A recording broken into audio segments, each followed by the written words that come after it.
ꯂꯥꯌꯦꯡꯖꯔꯤ ꯂꯥꯌꯦꯡꯖꯔꯤꯕ ꯃꯐꯝ ꯃꯔꯤ ꯊꯣꯛꯅ ꯊꯝꯖꯔꯤ ꯑꯍꯥꯟꯕꯗ ꯀꯦꯀ꯭ꯔꯨꯚꯤꯂꯥ ꯅꯣꯔꯠ AOC ꯑꯣꯄꯣꯖꯤꯠ ꯀꯦꯀ꯭ꯔꯨꯄꯥꯠꯇ ꯑꯌꯨꯛ ꯄꯨꯡ 10ꯗꯒꯤꯅ ꯅꯨꯃꯤꯗꯥꯡꯋꯥꯏꯔꯝ ꯄꯨꯡ 5 ꯐꯥꯎꯕ ꯂꯥꯌꯦꯡꯖꯔꯤ ꯑꯅꯤꯁꯨꯕꯗ ꯃꯌꯥꯡ ꯏꯝꯐꯥꯜ ꯀꯣꯟꯆꯥꯛ ꯕꯖꯥꯔꯗ ꯑꯌꯨꯛ ꯄꯨꯡ 6ꯗꯒꯤ ꯑꯌꯨꯛ ꯄꯨꯡ 4 ꯐꯥꯎꯕ ꯂꯥꯌꯦꯡꯖꯔꯤ ꯑꯍꯨꯝꯁꯨꯕꯗꯅ ꯌꯥꯏꯔꯤꯄꯣꯛ ꯕꯥꯃꯣꯟ ꯂꯩꯀꯥꯏ ꯀꯕꯔꯁꯇꯥꯟ ꯔꯣꯗꯇ ꯌꯨꯝꯁꯀꯩꯁ ꯅꯨꯃꯤꯠ ꯑꯃꯗꯤ ꯊꯥꯡꯖ ꯅꯨꯃꯤꯠ ꯈꯨꯗꯤꯡꯒꯤ ꯑꯌꯨꯛ ꯄꯨꯡ 10ꯗꯒꯤꯅ ꯅꯨꯡꯊꯤꯜ ꯄꯨꯡ 3 ꯐꯥꯎꯕ ꯂꯥꯌꯦꯡꯖꯔꯤ ꯃꯔꯤꯁꯨꯕꯗ ꯑꯣꯜ ꯕꯖꯥꯔ ꯖꯧꯃꯤ ꯀꯣꯂꯣꯅꯤ ꯁꯤꯁꯤꯄꯨꯔꯗ ꯂꯥꯌꯦꯡꯖꯔꯤ ꯍꯦꯟꯅ ꯑꯀꯨꯞꯄ ꯃꯔꯣꯜ ꯈꯪꯕꯤꯅꯤꯡꯕꯁꯤꯡꯅ ꯀꯣꯜ ꯇꯧꯕꯤꯔꯛꯎ 8414825323 ꯑꯃꯨꯛꯀ ꯍꯟꯅ 8414825323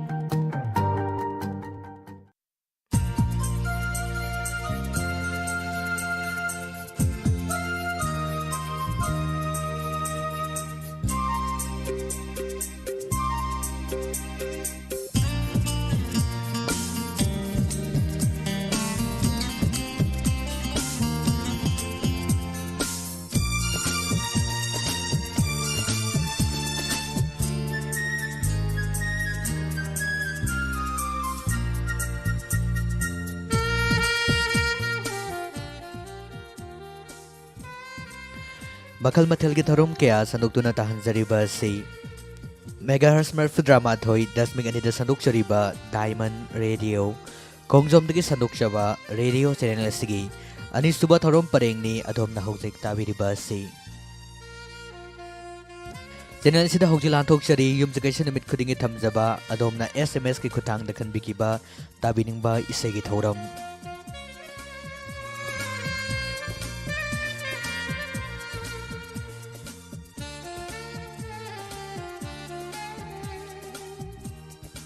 ngasi thaurum asigi ahamda lakhotchariba SMS asi tera lukhram lairaktagi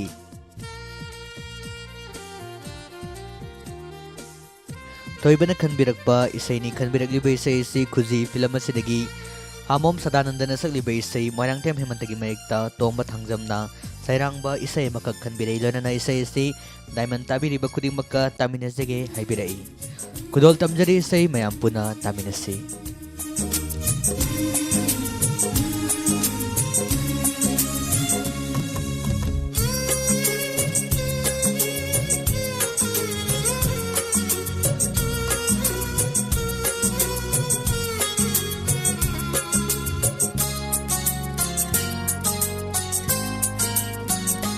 खुजी से तमलबनी नंगोंदा नुंसी खुदोल ओइना खुजी से तमलबनी नंगोंदा नुंसी खुदोल ओइना हाइदुगलु नुकनाना Tamthoklu wari se haidoglu nu kanada Tamthoklu wari se kana khang handa cheksinna thambiu thamoida lotna khuji se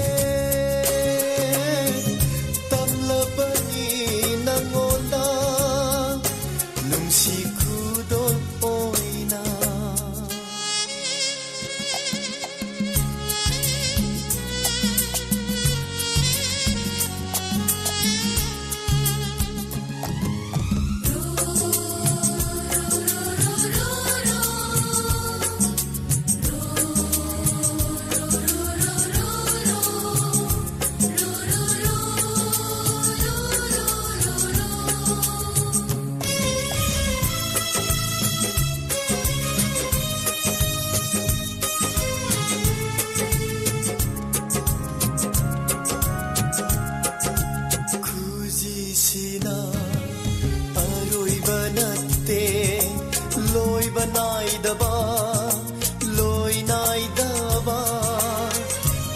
Kayaga loinana tamjaning bakuda kayani khuji sina aroi banatte loi banai daba loinai daba asha kayaga ꯊꯝꯖꯅꯤꯡꯕ ꯈꯨꯗꯣꯜ ꯀꯌꯥꯅꯤ ꯉꯝꯒꯅꯤ ꯊꯋꯥꯏꯁꯨ ꯄꯤꯕ ꯈꯨꯗꯣꯜ ꯑꯣꯏꯅ ꯅꯉꯣꯟꯗ ꯉꯝꯒꯅꯤ ꯊꯋꯥꯏꯁꯨ ꯄꯤꯕ ꯈꯨꯗꯣꯜ ꯑꯣꯏꯅ ꯅꯉꯣꯟꯗ ꯈꯨꯖꯤꯁꯦ ꯇꯝꯂꯕꯅꯤ ꯅꯉꯣꯟꯗ ꯅꯨꯡꯁꯤ ꯈꯨꯗꯣꯜ ꯑꯣꯏꯅ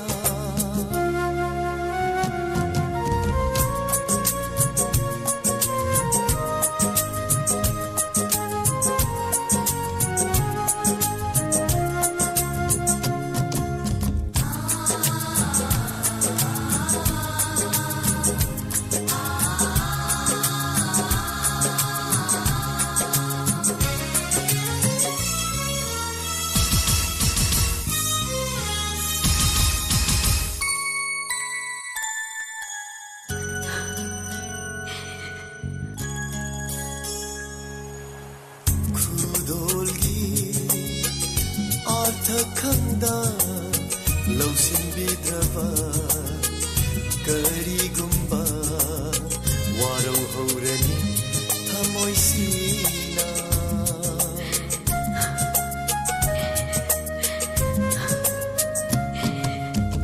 ꯈꯨꯗꯣꯜꯒꯤ ꯑꯥꯔꯊ ꯈꯪꯗ ꯂꯧꯁꯤꯟꯕꯤꯗ꯭ꯔꯕ ꯀꯔꯤꯒꯨꯝꯕ ꯋꯥꯔꯧ ꯍꯧꯔꯅꯤ ꯊꯃꯣꯏꯁꯤꯅ ꯃꯤꯀꯨꯞ ꯈꯨꯗꯤꯡ ꯅꯪꯒꯤ ꯌꯥꯏꯐꯅꯕꯇ ꯈꯜꯂꯤꯕ ꯄꯨꯟꯁꯤꯁꯤꯅ ꯃꯤꯀꯨꯞ ꯈꯨꯗꯤꯡ ꯅꯪꯒꯤ ꯌꯥꯏꯐꯅꯕꯇ ꯈꯜꯂꯤꯕ ꯄꯨꯟꯁꯤꯁꯤꯅ ꯃꯊꯪꯗ ꯂꯧꯈꯠꯆꯔꯤꯕ SMS ꯑꯁꯤꯗ ꯈꯥꯉꯕꯣꯛꯇꯒꯤ ꯃꯣꯍꯤꯅꯤꯅ ꯊꯥꯕꯤꯔꯛꯄ SMS ꯅꯤ ꯂꯧꯈꯠꯆꯔꯤꯕ SMS ꯑꯁꯤꯗ ꯈꯟꯕꯤꯔꯛꯂꯤꯕ ꯏꯁꯩ ꯑꯁꯤ ꯑꯔꯕꯤꯟ ꯁꯣꯏꯕꯝꯅ ꯁꯛꯂꯤꯕ ꯏꯁꯩ ꯍꯣ ꯅꯣꯡꯗꯝꯕ ꯑꯁꯨꯝꯅ ꯁꯩꯍꯧꯔꯤꯕ ꯏꯁꯩ ꯑꯃꯈꯛ ꯈꯟꯕꯤꯔꯛꯏ ꯁꯪꯒꯤꯇꯥ ꯅꯣꯡꯒꯤ ꯃꯌꯦꯛꯇ ꯇꯣꯅꯤ ꯑꯍꯤꯕꯝꯅ ꯁꯩꯔꯥꯡꯕ ꯏꯁꯩꯅꯤ ꯈꯨꯗꯣꯜ ꯇꯝꯖꯔꯤ ꯏꯁꯩ ꯑꯁꯤ ꯃꯌꯥꯝ ꯄꯨꯟꯅ ꯇꯥꯃꯤꯟꯅꯁꯤ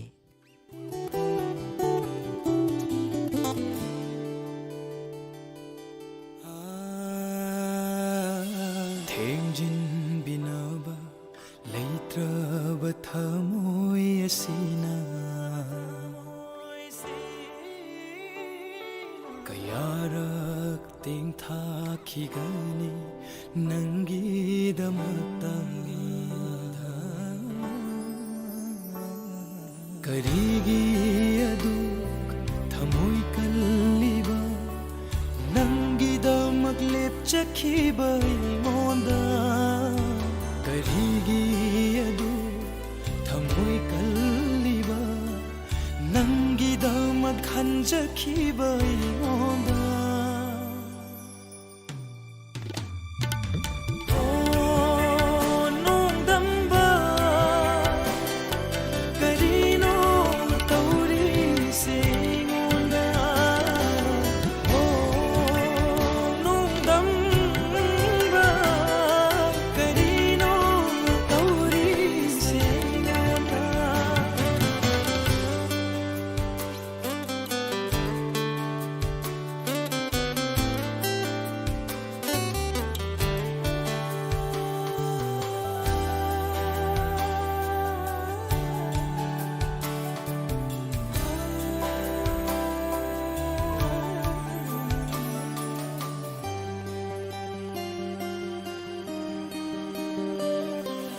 ꯃꯇꯝꯒꯤ ꯁꯥꯐꯨꯅ ꯍꯨꯝꯈ꯭ꯔꯕ ꯅꯪꯒꯤ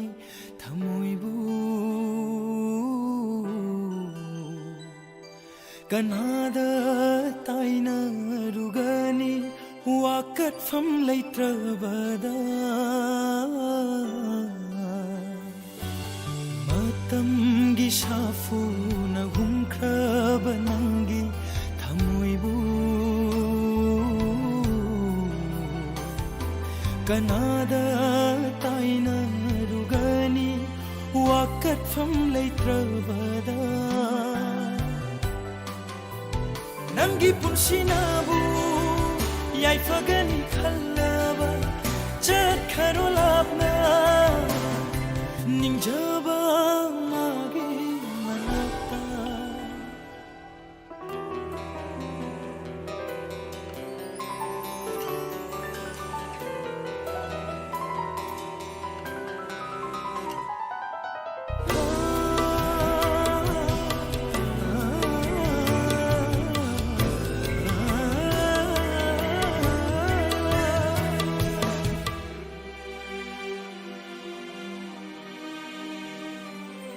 ꯅꯨꯡꯁꯤꯒꯤ ꯑꯀꯟꯕ ꯏꯔꯩꯅ ꯏꯔꯥꯛꯅ ꯍꯜꯂꯁꯨ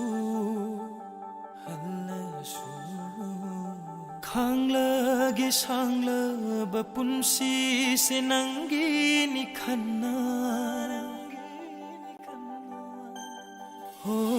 ꯅꯨꯡꯁꯤꯒꯤ ꯑꯀꯟꯕ 이래이나 이라 나할래쇼 강라게 상라바 분시세 난기니 칸나 난기 삭담나 ngawhalaba ise ningsingdaba oyo nungsibinang nagaybu nung damba karino taurit sa ingonda Mathangda lakhotjariba SMS asina Sanamatum Ningthauja Hero Part 1 dagi thabirakpa SMS ni Kanbirakliba isai se ariba Manipuri matamisai dagi Laistram me manasakliba isai Aibu amuktang kauramu asumna sehuriba isai makhanbirai Kudol tamjari isai se mayam puna taminasi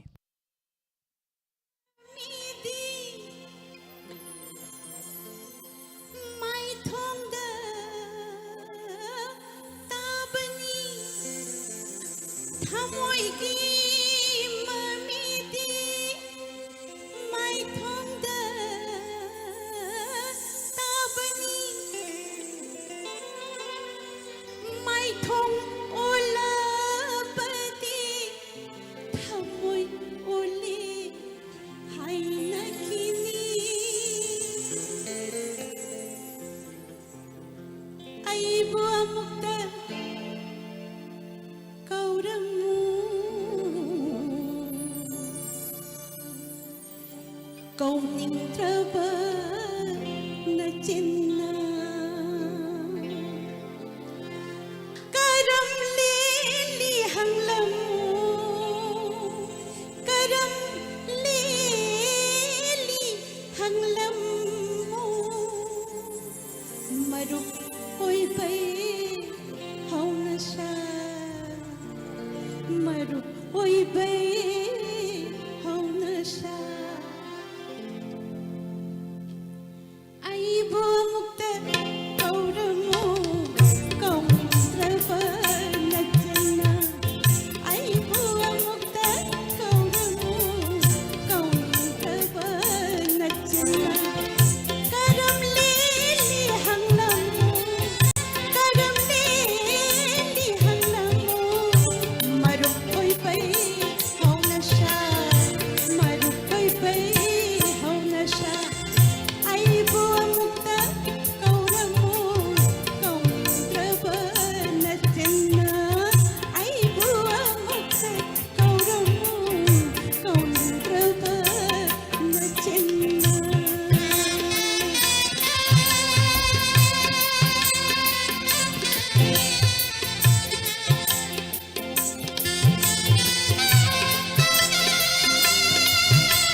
ꯆꯠꯈꯤꯕꯗꯤ ꯆꯨꯝꯕꯔꯥ ꯑꯁꯣꯛꯄ ꯊꯃꯣꯏ ꯄꯨꯗꯨꯅ ꯍꯟꯈꯤꯕꯗꯤ ꯆꯨꯝꯕꯔꯥ ꯍꯪꯒꯣꯏꯔꯤ ꯍꯥꯏꯕ ꯎꯠꯇꯨꯅ ꯆꯠꯈꯤꯕꯗꯤ ꯆꯨꯝꯕꯔꯥ ꯄꯅꯤꯁꯒꯃꯒ ನಿಧಮಗ ನಿಸಗಮಪ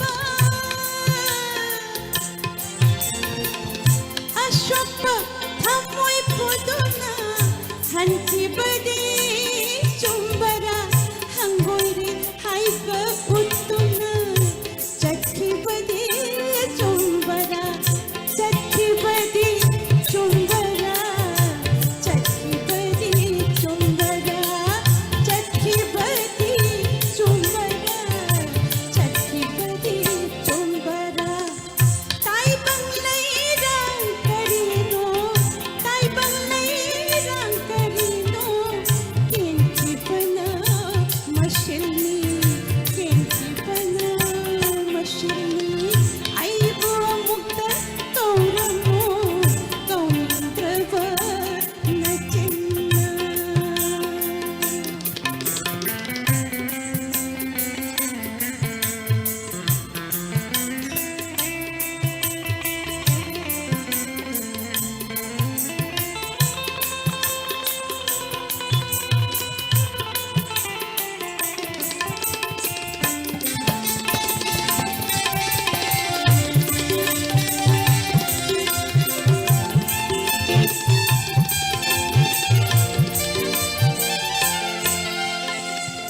ꯂꯩꯉꯣꯏꯗ ꯈꯣꯡꯒꯨꯜ ꯇꯥꯈꯤꯕ ꯅꯣꯡꯃ ꯁꯣꯏꯔꯣꯏ ꯃꯨꯠꯈꯤꯅꯤ ꯂꯩꯉꯣꯏꯗ ꯈꯣꯡꯒꯨꯜ ꯇꯥꯈꯤꯕ ꯅꯣꯡꯃ ꯁꯣꯏꯔꯣꯏ ꯃꯨꯠꯈꯤꯅꯤ ꯊꯃꯣꯏꯗ ꯆꯩꯅꯥ ꯇꯨꯡꯁꯤꯟꯕ ꯊꯃꯣꯏꯗ ꯆꯩꯅꯥ ꯊꯃꯣꯏꯗ ꯆꯩꯅꯥ ꯆꯩꯅꯥ ꯇꯨꯡꯁꯤꯟꯕ ꯂꯩꯉꯣꯏꯗ ꯈꯣꯡꯒꯨꯜ ꯇꯥꯈꯤꯕ ꯅꯣꯡꯃ ꯁꯣꯏꯔꯣꯏ ꯃꯨꯠꯈꯤꯅꯤ ꯊꯃꯣꯏꯗ ꯆꯩꯅꯥ ꯇꯨꯡꯁꯤꯟꯕ ꯂꯤꯡꯖꯦꯜ ꯍꯛꯅ ꯈꯥꯝꯃꯜꯂꯤ ꯂꯤꯡꯖꯦꯜ ꯍꯛꯅ ꯈꯥꯝꯃꯜꯂꯤ ಲಿಂಜೆಲ್ ಹತ್ತ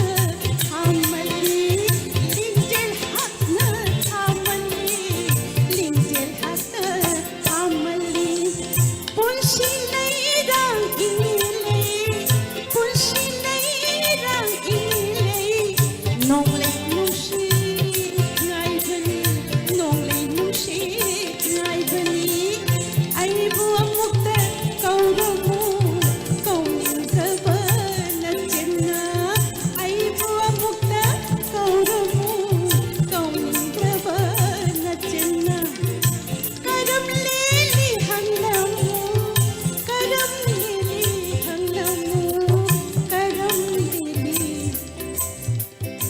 ಕರಂ ಲೇಲಿ Matangna lokutjariba SMS asina Ningthaujam ibungo Tangjeng Khunjaudagi thabirakpa SMS ni Kanbirakliba isai asi Tapta jayantena sakliba isai noi humphuna lingjen manaraga leiramladi kayada nungaini asumna sehuriba isai amakak kanbirai kudol tamjari isai taminasi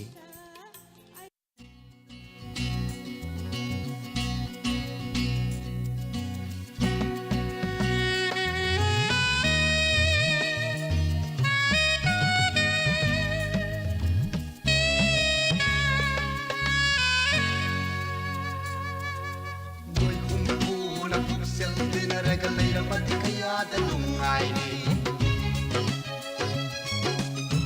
Nagal palaga achumba tauramati prajan kayada pena Noi kumpuna puksel dinaraga leiramati kayada nungaini Nagal palaga achumba tauramati prajan kayada pena Lepningidi amuk toibo paisa sabai mahau khanlavanino noi humpuna nangin nangi kendra krida bai se mangam loi daurino lepningidi amuk toibo paisa sabai mahau khanlavanino noi humpuna nangin nangi kendra krida bai se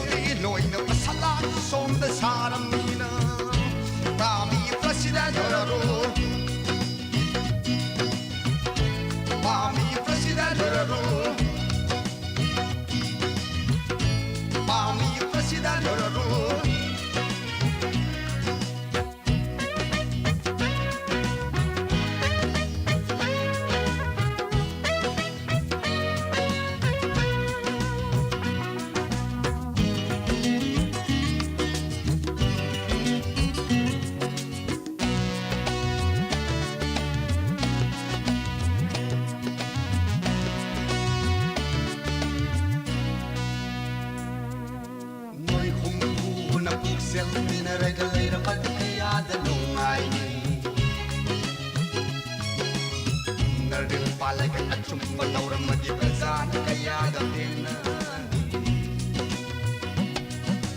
Noy humpuna puksel Pinaragalay ramadi kaya dalungay ni Naril palaga at sumpalaw ramadi Prazan kaya damina Ami President Hararu Ami President Hararu Sab nga sa dito sa ningay galaytabane mo inuwapirabani na laulubagi Hatu kabani na wakari dudagidi Magi magi takhan khadawi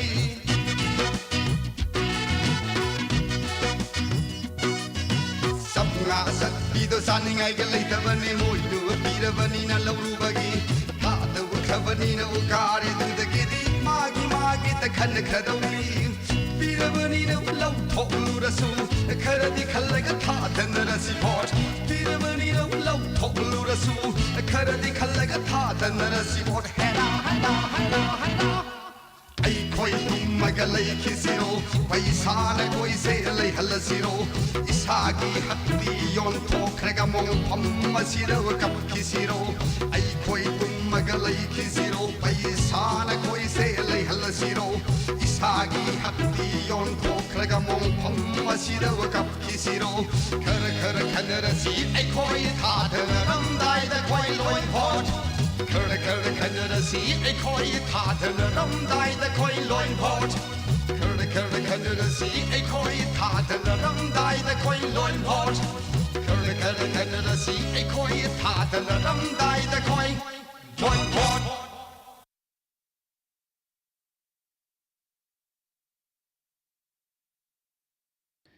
Matang dalukot sariba SMS asina Kongbadagi thoibana thabirakpa SMS ni Kanbirakli bay say si Nongju ahing film asidagi Sonu ningam na sagli bay say sanato ning thauja ki mayekta Kunjoy Kumar na serang bay say ma kanbirai Kudol tamjari khoida bire bay say taminase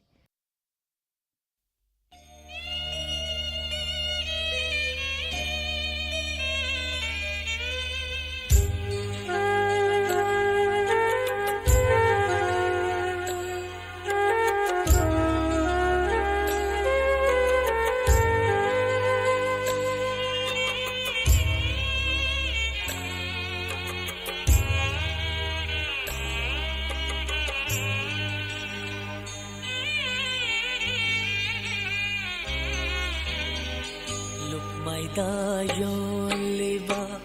laidigi mapokni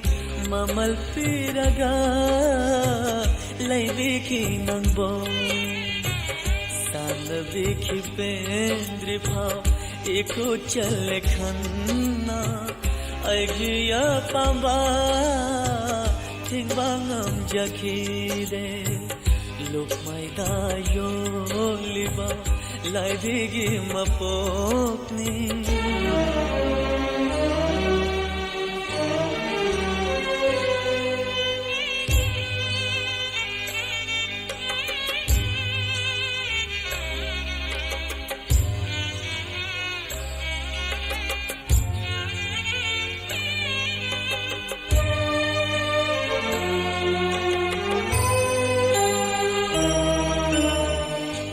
jahan ke nangbu launamgi wahaina nok chakhi harauna talang bichin bana lang chakhi iral kaya chamlabi nangonda haurakle chaina khol ngasi thamoy nongda Hongdokta na chaklak liba kaina bay may chakna ay githa malaka nongda may vairak le toina nangida makleble kadhok lage punchi lok maida yoliba laidigi mapokni mamal piraga laidigi nangbo lok maida yoliba laidigi mapokni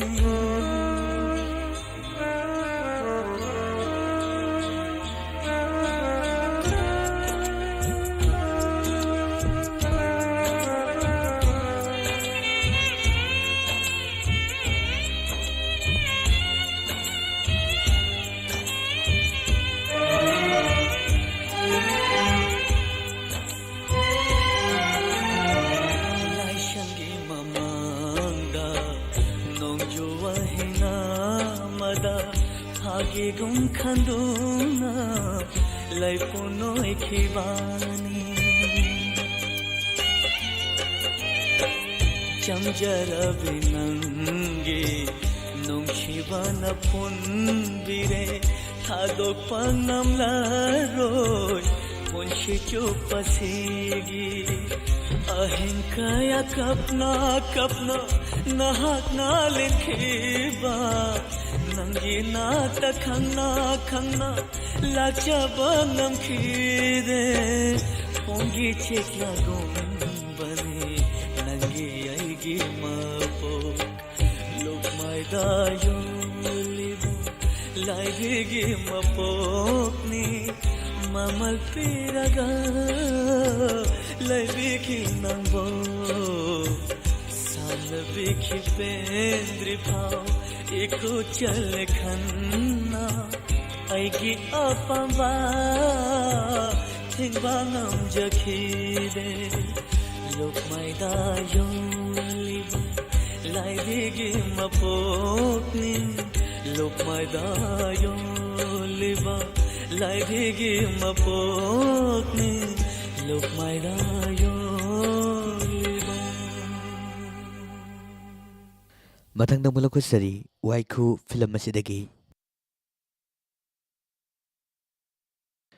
Pusparani amadi Nauboy ani puna sangminariba isay amakag Ranjit Ingthawjagi mayekta Jiten Kumar Nauremna sarang baisay ni isay sibutajaningi haidona SMS tabirakliba miyoy si thanga hisnam laikai hisnam jiban maitay miyoy sina tabirakpa SMS ni tabiningba miyoy sing hapirai ibemsa Bangal amadi Rezia miyoy sing asigay say si taminazage haibirai Kudol tamjari khoda biribisay mayam puna taminasi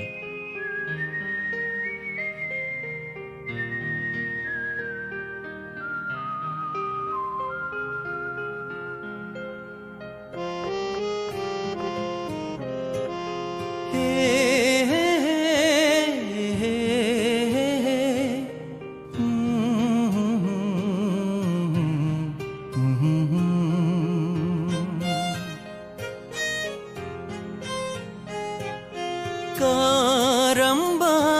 khusem none uhalliba aigi mita sukke keda ningthi jabi nangse aigi kanano sukke keda ningthi jabi nangse aigi kanano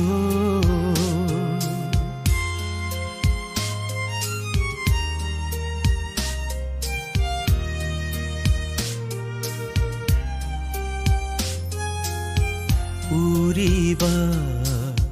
michina tami kayada fajai ko nangse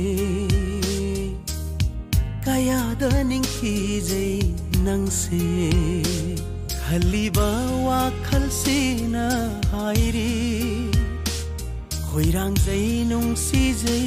nangse sukke keda ningthi jabi nangse aigi kanano sukke keda ningthi jabi nangse aigi kanano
ꯍꯥꯏꯔꯔꯣꯏ ꯉꯝꯗꯦ ꯅꯪꯕꯨ ꯁꯨꯛꯀꯦꯀꯦꯗ ꯅꯤꯡꯊꯤꯖꯕꯤ ꯅꯪꯁꯦ ꯑꯩꯒꯤ ꯀꯅꯥꯅꯣ ꯅꯪꯁꯦ ꯑꯩꯒꯤ ꯀꯅꯥꯅꯣ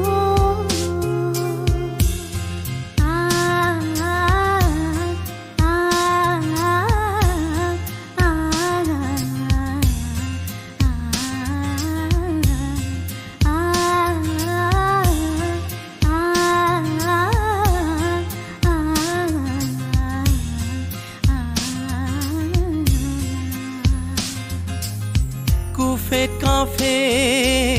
mijengna nangi karino chaliba pau kho tangang la chinbal ngaura ya ton yeng bai pen ba nai dare thamoi mi hun tanikle aigi hairo nong si haina sukekeda ningthijabi nangse aigi kanano hayun shumkekeda ningthijabi nangse aigi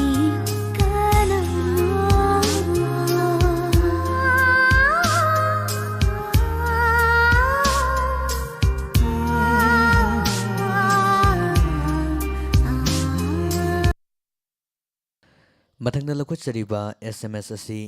Thoubal ꯁꯥꯕꯜ ꯇꯣꯡꯕꯗꯒꯤ ꯑꯕꯦꯝ ꯄꯨꯌꯥꯝꯅ ꯊꯥꯕꯤꯔꯛꯄ SMSꯅꯤ ꯈꯟꯕꯤꯔꯛꯂꯤꯕ ꯏꯁꯩ ꯑꯁꯤ ꯗꯅꯨꯕꯤ ꯃꯉꯥꯡꯅ ꯁꯛꯂꯤꯕ ꯏꯁꯩ ꯕꯤꯅꯣꯔꯟꯖꯟ ꯑꯣꯏꯅꯥꯝꯒꯤ ꯃꯌꯦꯛꯇ RK ꯕꯤꯔꯦꯟꯗ꯭ꯔꯖꯤꯠꯅ ꯁꯩꯔꯥꯡꯕ ꯏꯁꯩ ꯑꯃ ꯈꯟꯕꯤꯔꯛꯏ ꯈꯣꯏꯗꯥꯕꯤꯔꯤꯕ ꯏꯁꯩ ꯈꯨꯗꯣꯜ ꯇꯝꯖꯔꯤ ꯃꯌꯥꯝ ꯄꯨꯟꯅ ꯇꯥꯃꯤꯟꯅꯁꯤ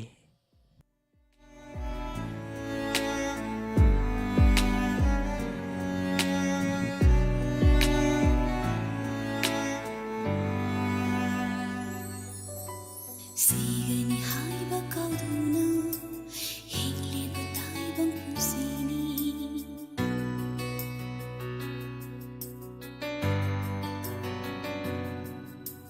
Thekna koina chatliva taibang punshi khongchatni punshi gi karamba hinenda molok java hamani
Mathangna lawkatchariba SMS asina Sagolbal Teradagi Nita Konsamna thabirakpa SMS ni kanbirakliba isay si Khongthanggi Makhol film asidagi Mandakini na saliba isay Brojendro ahingsagi mayekta Sorry sanjamna serangba isay makakhanbiray ilana isay si Diamond tabiriba listener sing kudimagta dedicate tawbige haibirai kudol tamjari koidabiriba isay mayam puna taminasi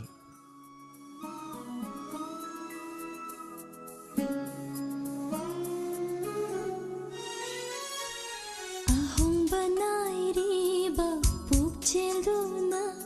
pukningi arepa ulairidara chenthariba matamgi ichelsina karamnabu hangatuna chenkrabara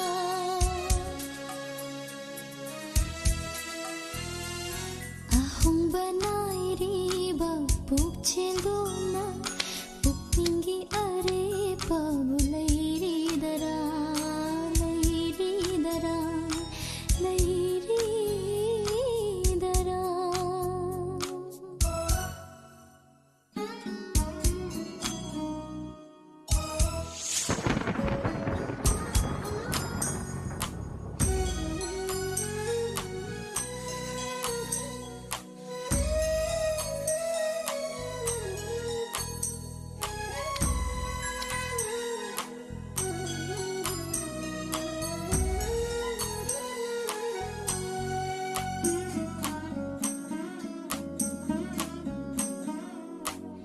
Thajababu thajabana minam labada ningsingludana karibu kana rogani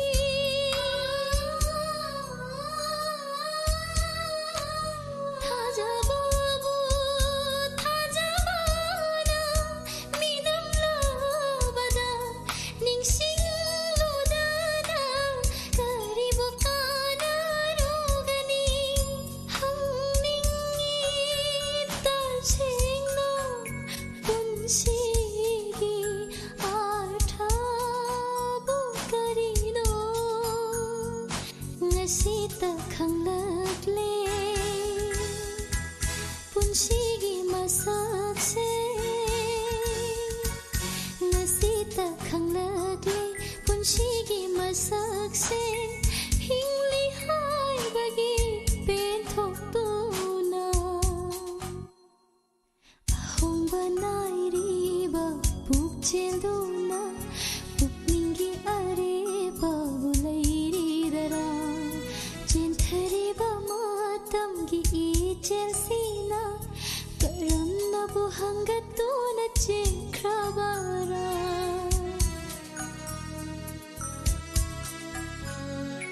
ahong banairiba pukchelduna pukningi arepa ulairidara chenthariba matamgi ichelsina karamnabu hangatuna chenkrabara jangsinba sungamdana halabada jangsinba sungamdana halabada khongthanggi makhol tahallam laroi khongthanggi makhol tahallam laroi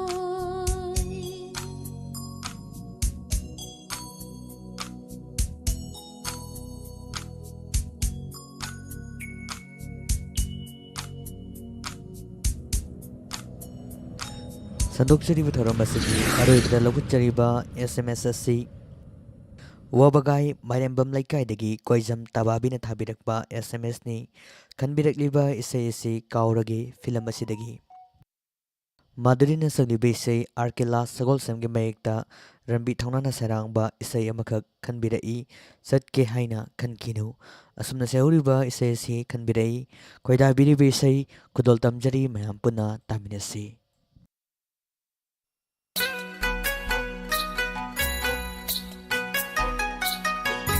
ra ra ri ra ra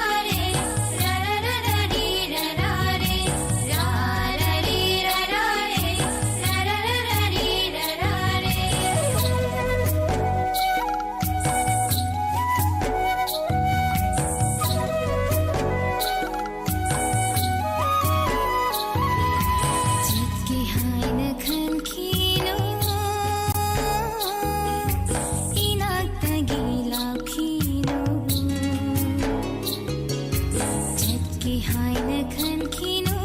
inaktagi laukhinu khambangam rathamoini nungshijariba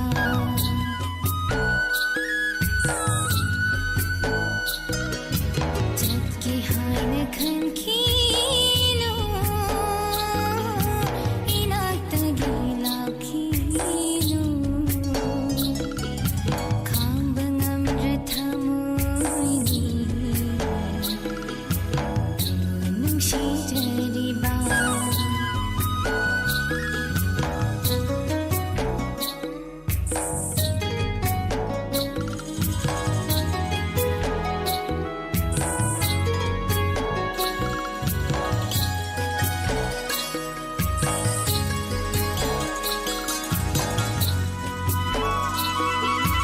Asun batana leiting khi bana hai duk jabangam jakhin thamoy nunggiwa rarari rarari rarari ra pangal son mi oi bana hai nimba kaya hong duk jabangam jakhin thamoy dagi khangli bani thamoy da nangi nungshiba thamli bani aina nangi nungshiba jatki haina khankino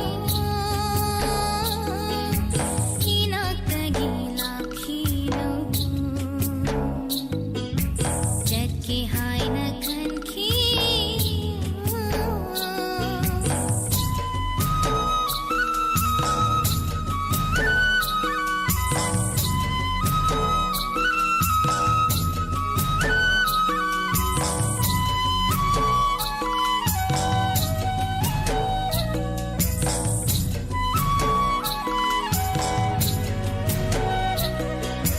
Numadi soidana lakhi gani khannangai jari nangbo nungai ba asada rarari rarari rarari ra numado kaidaungai laka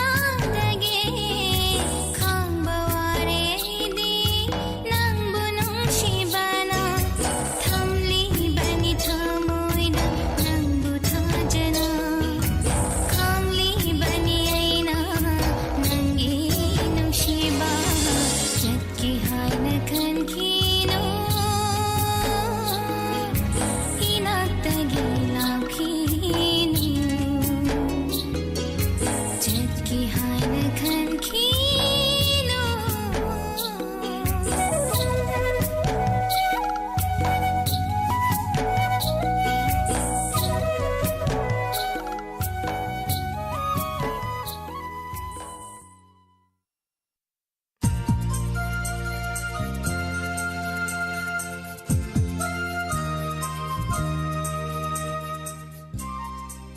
Tahan zaki bai sai siga lorana nga sige onadi yum zaki chen nimit kudingi tamjaba adom na SMS ke khutang da khan birak pai segi thauram mathang asida loshinjari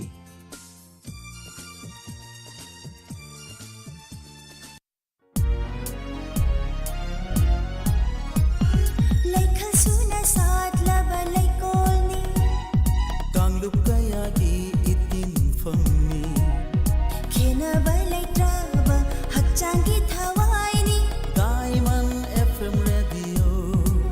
oh Diamond FM radio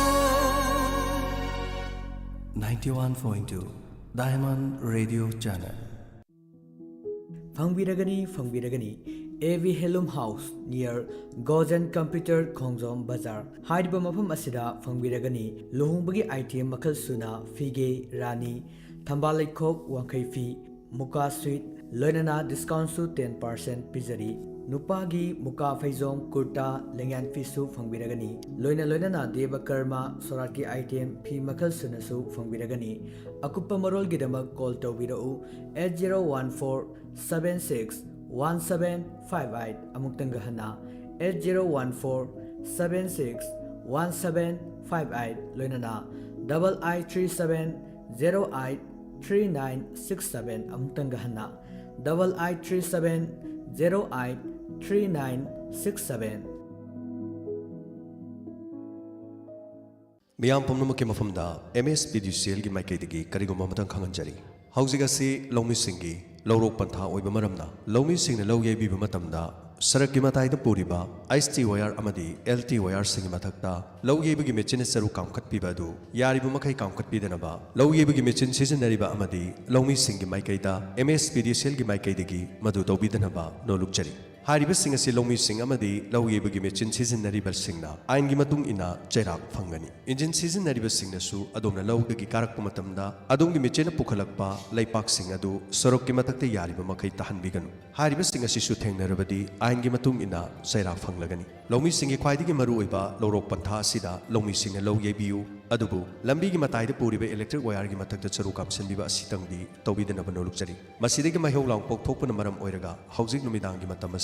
मियामदा electric पीबा मतमदा ngahak leitana mutpagi thodok kaya thoglibasi masina chobu maram amasu heli masi khakta natana mahau langpok amadi miyoibada khudong thiba kaya marum thohalakba yai hariba singa singa thokna nanabagi dama MSPDCL ki maikaidagi lomi amadi mechin seasonariba singda hanana nolokjari loinana MSPDCL ki postpaid oina mai kolaga thanbiriba sing adomadongi thagi bel thidokpiu athuba matamda mai kakpa haujaragani khanganjariba MSPDCL Manipur नुंग तुम्हले ईश्वर की मंगताक अमदगी नुंग 27 mm की मथक्ता लेबा फावबदा संगायुंफम नुंगफौ पखा बेमदा लेबा सनाहलगी मना मसिंग सेंबा हिदाक थकपदगी नुंगसिंग पुंगतुम तुमहंदुना फाहनबा ngamle मसिंगा kidney इसिंग कोमदा लेबा नुंगसिंग तुमहंदुना माइ पाकना लायेंबा ngamle नुंग लेबा सिंगना अमुक्तंग सांगयेंग तौथोकपियो अकोपा मरोल की दमा कॉल तौबिरो 9366752158 अमुक हना 9366752158 लायेंग जरिबा सनाहल संगा युंफम नुंगफो पखाम मेम हारिबा हिदाक सि थौलुबदगी फखिबा मियोसिंग के थांगजम ओंबी मनाउबी देवी ओखोंसांग ममांग लेकाय अनिसुबदा माइबम जितेन सिंह खोंसांग ममांग लेकाय बदा लाइस्राम माइचोन थौदामदगी मरिसुबदा लाइस्राम रोमेश हैरो MD असरफ संगा युंफम इदिगा मना थोइबा सिंह कोइजम राजेश कोइजम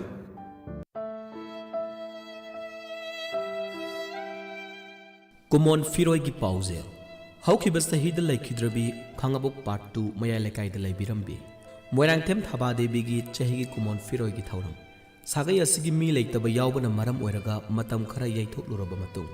लैखिद्रबी असिगी चहिगी कुमोन फिरोय की थौरम असि लागलिबा नोवेम्बर की तांग 12 सोक लिसिंगने सुमना कुन इंग मेरा थागिना कुंतरेनि पानबा सगोल चिनुमित असिदा थोकले हाइना पाउजनजरी मरम असिना नुमित असिदा ब्राह्मण वैष्णव अहल लमन ख्वाइ पुमनमंगना मतम चाना लेंबिरक्तुना नाम श्रवण तौबिरनबगिदमक पाउजेंजरीबा नोलुकचरीबा Moirangthem Ibomcha alias Ibosana Singh मपुरोइबा Moirangthem सोरेश Singh मचानुपा अमदी इमुंग मनुंगी मियोइशि Khangabok part 2 मयाई लेकाय